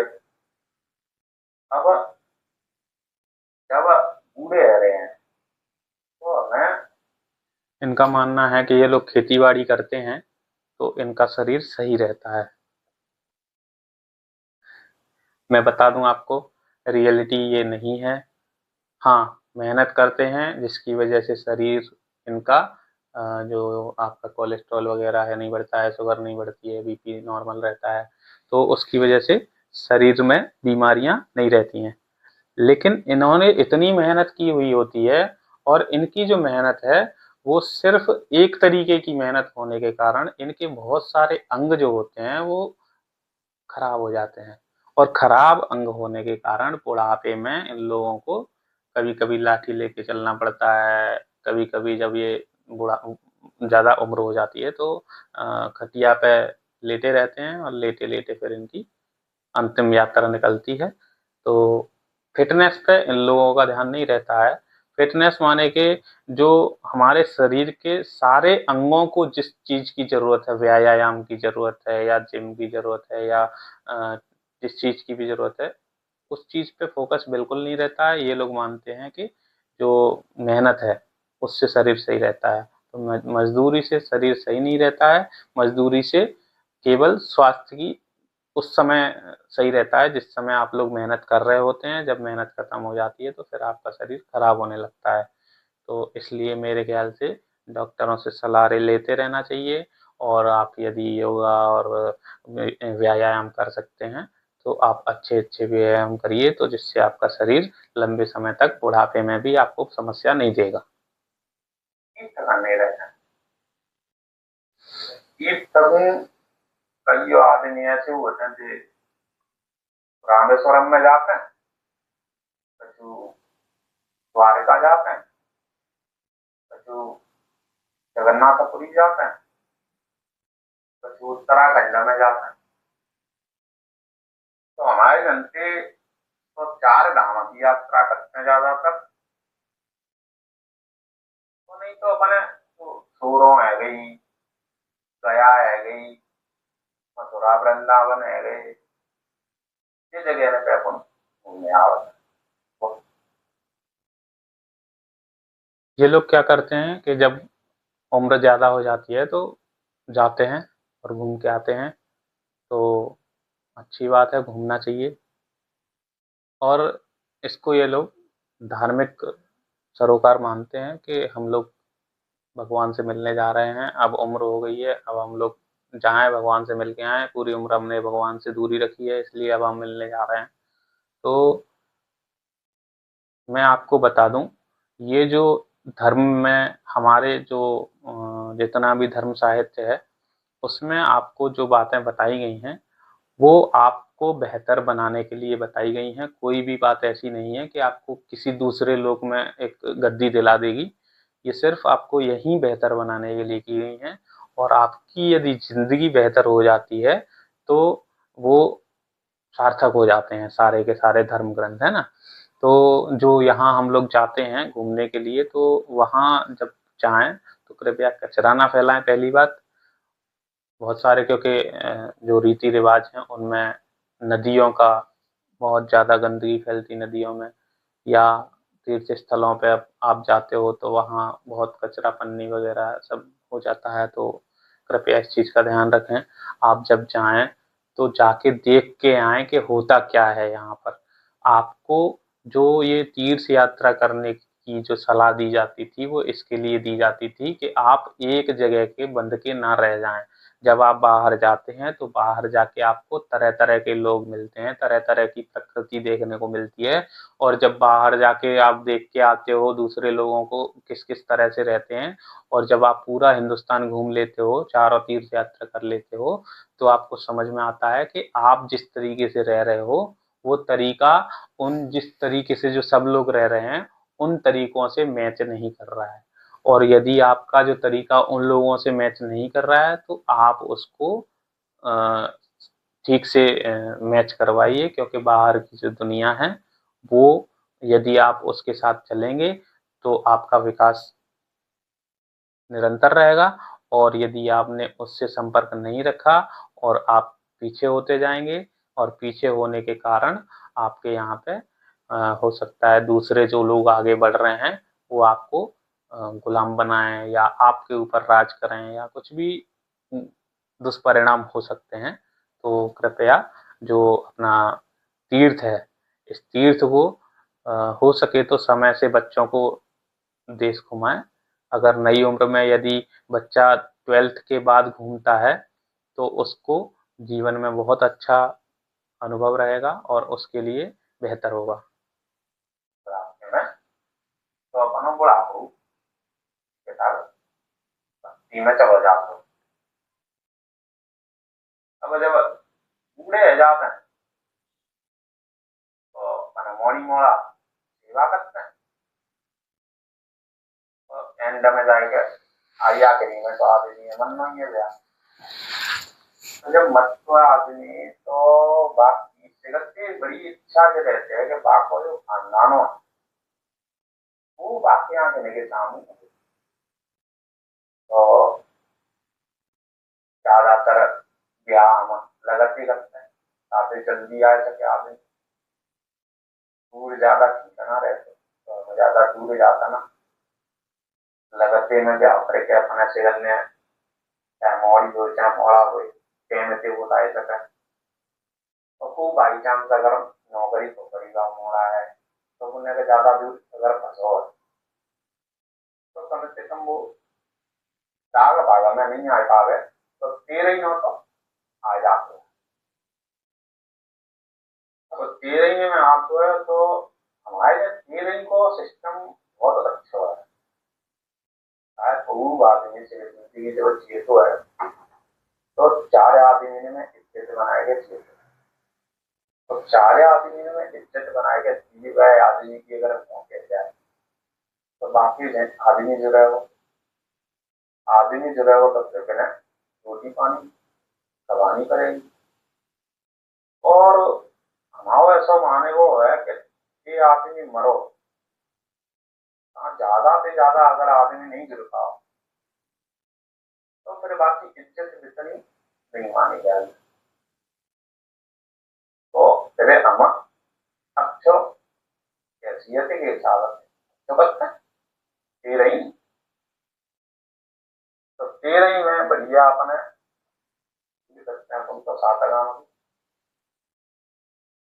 इनका मानना है कि जो समाज है उसमें इज्जत अगर चाहिए है तो मृत्यु भोज करना बहुत जरूरी है। गीता में श्री कृष्ण इस चीज को बताते हैं कि देह भाव इंसान का सबसे बड़ा दुश्मन है, देह भाव और अहंकार।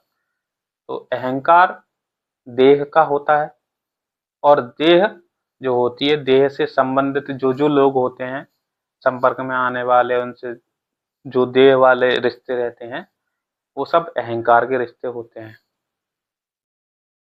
आप यदि गौर से देखें तो जितने ऊंचे लोग हुए हैं इस दुनिया में उनकी बातें आज भी काम आती हैं या नहीं आती हैं, और काम आती हैं इसका मतलब वो आज भी आपके पास मौजूद हैं या नहीं है। माने कि मृत्यु किसकी हुई? देह की हुई।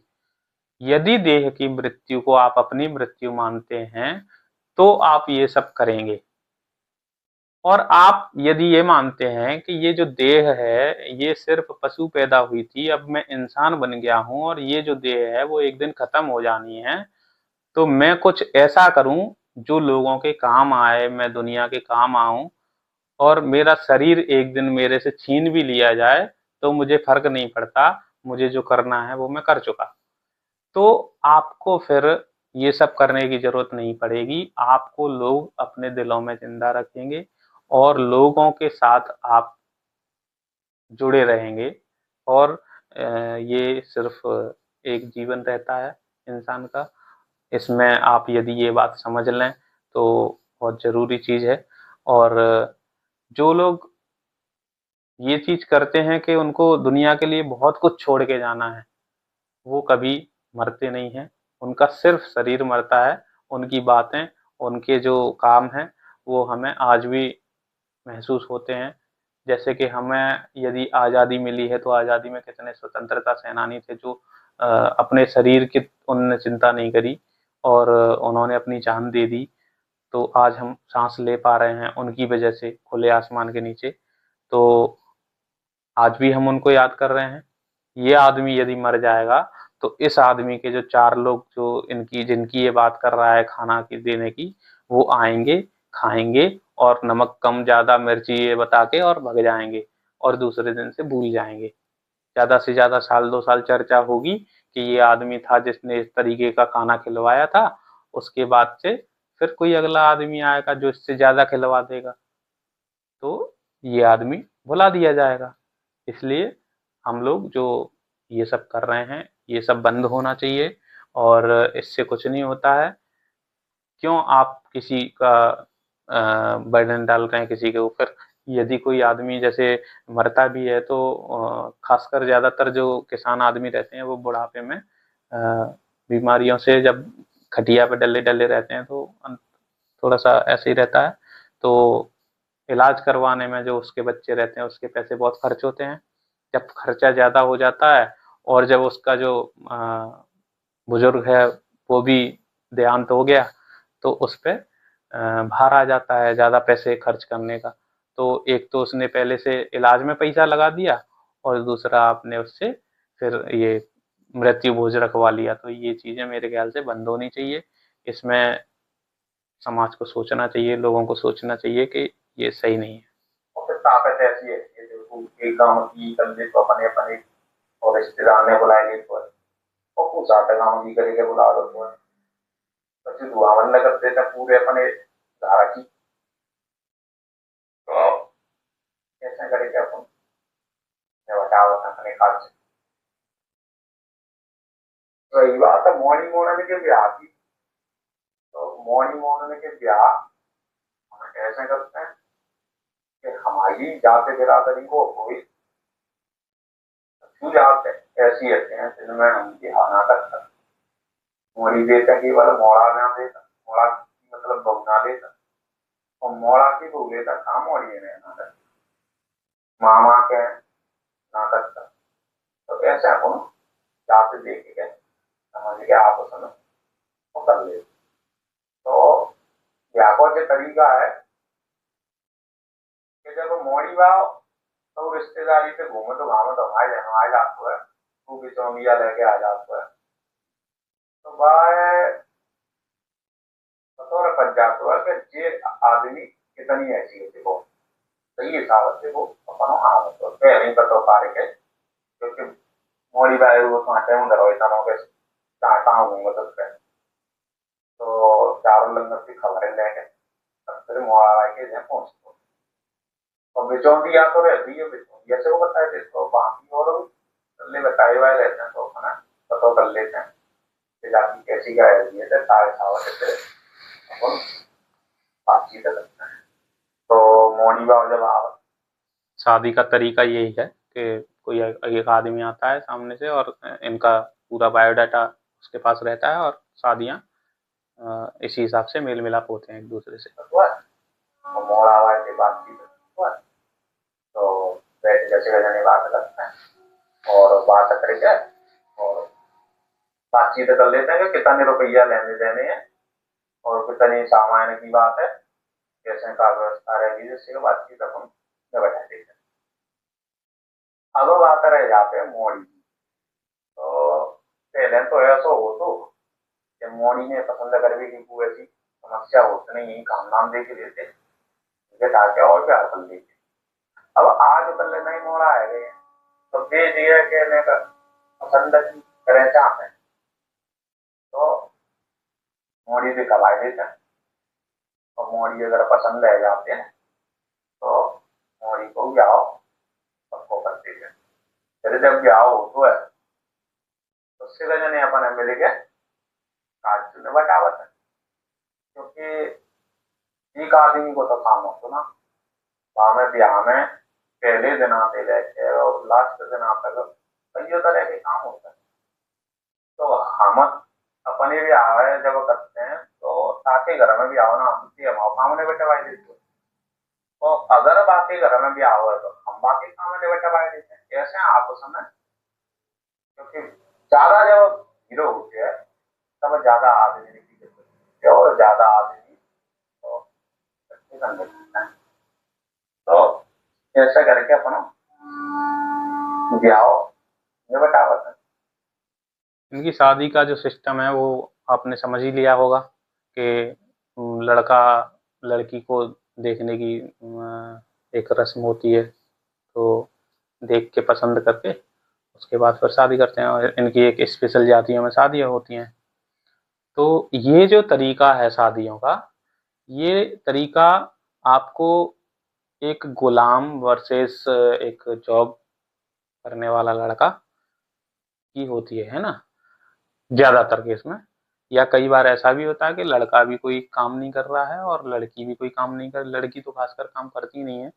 तो कुछ लड़कियां काम भी करती हैं, लेकिन 90% लड़कियां काम नहीं करती हैं। 90 नहीं, 99% लड़कियां काम नहीं करती हैं। तो उनको शादियां करा दी जाती हैं। जब शादी करा दी जाती है तो फिर बाद में जब रिजल्ट निकलते हैं तो वो समाज में आपको समझ में आ रहे हैं। आजकल नीला ड्रम और ये और वो, जब सब तरह के केस आते हैं सुनने में, तो शादियों का सिस्टम होना क्या चाहिए? शादियों का सिस्टम ये होना चाहिए कि आपने अपने बच्चों को बहुत अच्छी शिक्षा दे दी, पहली बात, ऊंचे लोगों की संगति में रखा, अच्छे से उनको पढ़ाई लिखाई करा दी, अच्छे से उनको शारीरिक व्यायाम और खेल कूद सब चीजें सिखा दी, स्किल डेवलपमेंट करा दिया, आत्मनिर्भर बना दिया। चाहे वो लड़का हो चाहे लड़की हो, उसमें ये नहीं देखना है कि हम लड़का है तो इसलिए करा रहे हैं, या लड़की है तो इसको गुलाम बनाना है, इसको रोक के रखना है, इसको नहीं करवाना है, ये नहीं होना चाहिए। तो जो आप लड़के को करवा सकते हो वो लड़की को भी करवाएं। बस थोड़ा सा ये ध्यान रखना है कि लड़की की थोड़ी सी सुरक्षा आपको ज़्यादा रखनी पड़ेगी, क्योंकि आपका जो माहौल है वो माहौल अभी अच्छा नहीं है, उसको अच्छा करना है अभी। तो इसलिए अभी फिलहाल रखना पड़ेगी सुरक्षा, और कुछ समय बाद वो धीरे धीरे जरूरत नहीं पड़ेगी, लोग बाग जब समझदार हो जाएंगे तो वो सब चीज़ें बंद हो जाएंगी। तो कुल मिला के मेरे कहने का मतलब ये है कि दोनों को यदि हम लोग आत्मनिर्भर बना देते हैं, लड़की और लड़का दोनों ही ऐसे हो जाते हैं कि उनको आपको पालने की ज़रूरत नहीं पड़ रही है, आपको उनके डिसीजंस लेने की ज़रूरत नहीं पड़ रही है, तो आप निश्चिंत हो जाइए। वो जो बच्चे हैं, उन बच्चों को यदि ज़रूरत लगेगी तो वो शादी अपने हिसाब से कर लेंगे, और ज़रूरत नहीं लगेगी तो हो सकता है बिना शादी के भी वो दुनिया में बहुत कुछ अच्छा करके जाएं। हम ये नहीं जानते हैं कि दूसरा कोई ऑप्शन हो सकता है या नहीं, इसलिए हम लोग डरते हैं। बाकी यदि आप लोग उसको समझदार बनाएंगे तो वो समझदार व्यक्ति दुनिया में बहुत अच्छा करके दिखाएगा, हमारी उम्मीद से ज़्यादा अच्छा करके दिखाएगा। इसलिए जो शादियां हैं, उन शादियों में आप ये जो तरीका है वो पूरा का पूरा तरीका बंद कर सकते हैं। आप अपने बच्चों को समझदार बनाइए, बच्चा समझदार होगा तो वो जो काम कर रहा होगा और उस काम के अंदर उसको कोई यदि लड़की मिल जाती है ऐसी, या कोई लड़की है वो यदि कोई काम कर रही है, उसको कोई ऐसा लड़का मिल जाता है जो उसको उसकी जो काम करना है, उसको दुनिया के अंदर जो कुछ करके जाना है, उसकी जो मर्जी है वो जो कर रही है और उसके हिसाब से, क्योंकि दुनिया में सब लोग एक जैसे नहीं होते हैं। आप कितनी भी कुंडली मिलवा लो, जो विचार होते हैं वो विचार सबके अलग अलग होते हैं, और जो विचार होते हैं वो बाद में फिर विघ्न आता है उससे।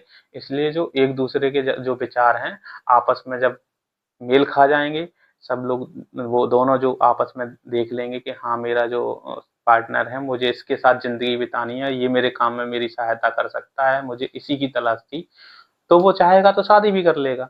और अगर नहीं भी करनी होगी तो उसको कोई जबरदस्ती नहीं कर रहा है कि तुम्हें शादी करनी है, तो वो अपनी मर्जी से देख लेगा। आप उसके लिए निश्चिंत हो जाइए। बस ये है कि जब वो कहे कि पापा मुझे इससे शादी करनी है, मम्मी मुझे इससे शादी करनी है, चाहे लड़का हो चाहे लड़की हो, तो आप सामने वाले को बुलाकर और उससे बात करें या उसका काम देखें, पूरी जांच परख के बाद फिर उन दोनों को शादी के लिए आप अपनी परमिशन दे सकते हैं। तो वो लोग जब तैयार हो जाएं शादी के लिए तो आप उनको बढ़िया अपना मैरिज रजिस्टर ऑफिस में जाओ और एक लेटर लेके और साइन करवा के और जमा कर दो, तो आपको मैरिज सर्टिफिकेट मिल जाएगा। तो ये तरीका होना चाहिए शादी का। उसमें ये भी हो जाएगा कि आपकी जो दुनियादारी की ये जो चल रही है, आपको मैं सच बता दूं, आपका जितना भी शादी का जो प्रोपोगेंडा चल रहा है, माने कि जो खर्चे वाला जो प्रोपोगेंडा चल रहा है, वो ऊंचे जो पैसे वाले लोग हैं उनकी वजह से चल रहा है। वो दिखा रहे हैं हम लोगों को कि शादी में हम 2 करोड़ उड़ाएंगे, 3 करोड़ उड़ाएंगे या 100 करोड़ उड़ाएंगे, और हम उनकी नकल करके और हम भी उसी तरीके से उड़ाना चाहते हैं, जबकि उनकी तो कमाई हम लोगों से जाती है ना। और हम लोग जो कमाई करते हैं वो हमारी खून पसीने की कमाई है, और खून पसीने की कमाई को हम एक रात में नहीं उड़ा सकते। और यदि ये उड़ाई जा रही है या दहेज दिया जा रहा है या पैसे उड़ाए जा रहे हैं, तो ये हमारे समाज की सबसे गंदी बात है। इसको सुधारने की बहुत ज़रूरत है, इसलिए ये तरीका शादी का चेंज होना चाहिए। और जो दूसरा मैंने तरीका अभी-अभी बताया है, वो तरीका आपको अपनाना होगा, जिससे आपके समाज में कई सारी चीज़ों की जो गंदगी फैली है वो साफ हो जाएगी। पहली बात तो ये साफ हो जाएगी कि जातिवाद खत्म हो जाएगा। दूसरी बात ये खत्म हो जाएगी कि आपका जो फालतू का जो खर्चा होता है, तो आर्थिक असमानता होती है, वो खत्म हो जाएगी। तीसरा जो क्लाइमेट चेंज है, क्लाइमेट चेंज पे भी मैं वीडियो बनाऊंगा बाद में। क्लाइमेट चेंज पे जो हम लोग कार्बन डाइऑक्साइड उत्सर्जित कर रहे हैं, ये जो इस्तेमाल कर रहे हैं बहुत सारी चीज़ें, वो सब कम हो जाएंगी, तो उससे काफ़ी सारा कंट्रोल होगा। तो और एक लेटर पे साइन करके आपका मैरिज सर्टिफिकेट भी बन जाता है। कई बार ऐसा भी होता है कि जो गांव की शादियां होते हैं उनमें जो महिला पुरुष होते हैं उन दोनों के आपस में मैरिज सर्टिफिकेट तक नहीं होते हैं। जब वो बाहर जाते हैं और बाहर किसी दूसरे शहर में जाके और कभी होटल लेते हैं, तो उनको आधार कार्ड दिखाना पड़ता है। आधार कार्ड दिखाते हैं तो वो मैच नहीं करता, वो लोग साथ में होटल नहीं देते, है ना। तो ये चीज़ें थोड़ी सी आप समझना चाहिए आपको। तो मेरे ख्याल से शादी का पैटर्न ये रहना चाहिए। मोड़ी के ब्याह में, मोड़ी को ब्याह हो तो फिर मोड़ी को पापा जो होता है वो अपने लगन ले जाओ ताजना माने कि दहेज दे भी जाएंगे अपन ताजना वो अपने गांव में करात कर लियो। करात में रुपया आ गए, रुपया वो 5,000 वो 10,000 वो कितने अपनी सुरक्षा के हिसाब से रुपया देते हैं और संगम में वो रजिस्टर रखते हैं।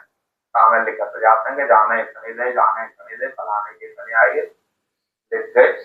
जब बाय बाकी मोड़ी का ब्याह हो तब अच्छी पाए रहते हो ऐसे।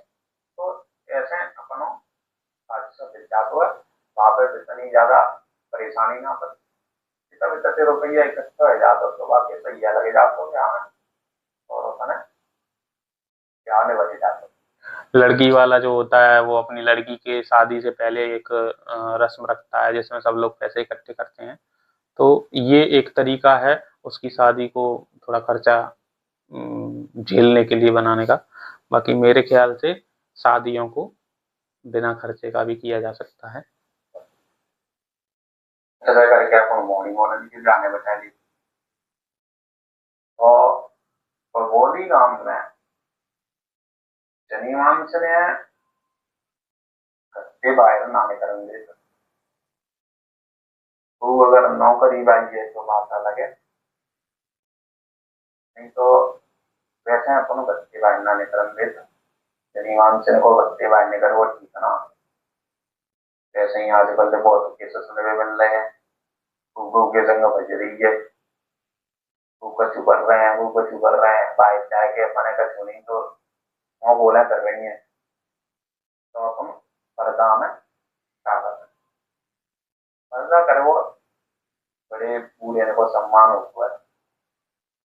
तो पर्दा अगर नहीं हो करवाए आज के जमाने में तो चार पंगा देखेंगे और लेने मारेंगे, और लेने मारेंगे तो फिर हमारे घर की तो बदनामी होगी। तो बदनामी तो ठीक है ना आपके आज के समाज में इतनी मुश्किल से आदमी जैसे कमावत हुआ है, मुश्किल जिंदगी जैसे कमाए और दो कौड़ी की बात है, पर्दा को लगाएगा मुंह को तो नहीं मानते हैं। करता उनका काम तो ये चीज है ठीक है ना। पर्दा के बिना तो नहीं रहना चाहिए लोग क्या है।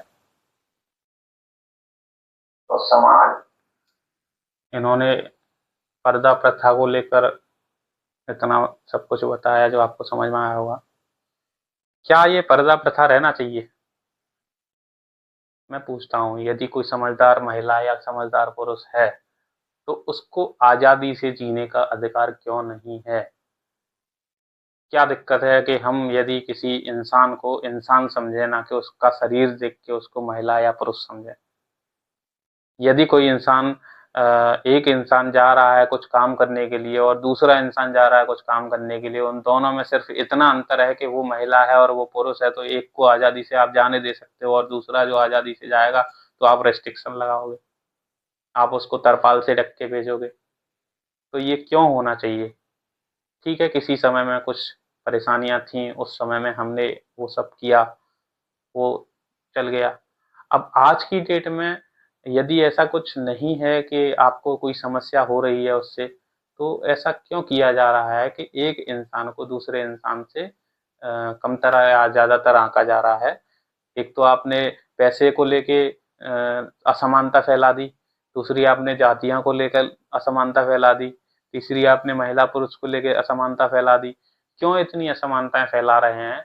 हम क्यों नहीं किसी को इंसान समझ सकते? यदि कोई इंसान है और हम यदि समाज बेहतर बना सकते हैं, तो लोग आपस में एक-दूसरे से बेहतर संबंध भी रखेंगे और बेहतर तरीके से काम भी करेंगे। और ये जो आप समाज की जो प्रॉब्लम बता रहे हैं, ये उस समाज की प्रॉब्लम है जिसमें लोग अशिक्षित हैं। लोग पशु के व्यवहार करने वाले हैं, है ना? लोगों को यदि आपने शिक्षित नहीं किया है और पाशविक वृत्ति के लोग हैं, तो आप उन लोगों को समझाइए, ना कि किसी महिला पे तरपल डालिए। तो मेरे ख्याल से पर्दा प्रथा नहीं रहनी चाहिए आज के युग में। तो महिलाओं को यदि आप लोग थोड़ा सपोर्ट करेंगे, तो वो भी हमारे देश के लिए कुछ करके दिखाएँगी। इंडिया ओलंपिक में बहुत पीछे है और क्योंकि आधा जो पूरा का पूरा क्षेत्र है खेलों का ओलंपिक में, वो आधा महिलाओं के लिए है, आधा पुरुषों के लिए है। तो जो पुरुष वर्ग है, उसमें तो ठीक है हम लोग टीम लेके पहुँच भी जाते हैं, जीतते नहीं हैं या जीतते भी हैं तो वो बात अलग है। ल लेकिन जो महिलाओं का क्षेत्र है, उनमें से बहुत कम महिलाएँ जा पाती हैं और यदि हम महिलाओं को भी सपोर्ट करेंगे और बच्चों के साथ में तो उनका भी अच्छे से अ, शरीर चलेगा, वो भी अच्छे से कुछ कर पाएँगी, है ना? और हो सकता है कि मेडल भी लाएँ। तो ये सब बंद होना चाहिए, पर्दा प्रथा और छोटी मानसिकताओं को थोड़ा-सा बड़ा करना पड़ेगा, जिससे हम लोग समाज को एक बेहतर समाज दे पाएँ। मैं बढ़िया तरीका से अच्छे से बनानी है और अच्छे तरीका से ज़िंदगी जीनी है। जी अपनो उद्देश्य रहतो है। तो भैया राम राम। इनका उद्देश्य है कि समाज में इज़्ज़त बना के जीना है। आपको मैंने अभी सम्मान बताया था कि सम्मान लोगों का कैसे होता है। यदि उसने कुछ ऊँचा किया है समाज के लिए, तो समाज उसको हज़ारों सालों तक याद रखेगा, लाखों सालों तक याद रखेगा। लेकिन यदि आपने समाज के लिए कुछ नहीं किया है, आप सिर्फ़ ये जो आडंबर हैं, इनको करते रहे हैं ज़िंदगी भर, तो आपको मुश्किल से मुश्किल 5 से 10 साल के अंदर आपको भुला दिया जाएगा, कोई आदमी आपको याद नहीं रखने वाला और रखेगा भी तो केवल इस हैसियत से रखेगा कि हाँ, उस आदमी ने उस समय पे बहुत खर्चा किया था अपने ऐसे इवेंट में, है ना? तो ये कोई काम नहीं आने वाला किसी के, इसलिए अपनी मानसिकताओं को थोड़ा-सा सुधार की ओर ले जाएँ और ऐसा काम करें जिससे लोगों को लाभ हो। जो ज़्यादातर लोगों को लाभ दे सकेंगे, उनको ज़्यादा सम्मान मिलेगा। पशुओं को लाभ दिलाएँ, पशुओं के साथ जो हो रही हैं क्रूरताएँ उनको बचाएँ, महिलाओं के साथ जो क्रूरता हो रही है उनको बचाएँ, हमारी जो प्रकृति है उसके साथ जो हो रहा है उसको बचाएँ। तो मेरे ख़्याल से एक बेहतर समाज में एक बेहतर इज़्ज़त मिल सकती है और लंबे समय तक आपको इज़्ज़त मिल सकती है और आप लंबे समय तक लोगों के बीच में जीवित रहेंगे बिना शरीर के भी। तो ये जो गाँव है पगौली, इस पगौली गाँव का जो सॉल्यूशन है, इस तरीके से हम कर सकते हैं। इसमें यदि आपकी भी कोई समस्या आई है और आप इस समस्या से कुछ सीखे हैं, तो मेरे लिए बहुत अच्छी बात होगी। मेरी वीडियो को समर्थन दें और मेरी वीडियो में यदि हो सके तो आप अपने सुझाव और जो भी आप कहना चाहें, कह सकते हैं। स्वागत है। धन्यवाद।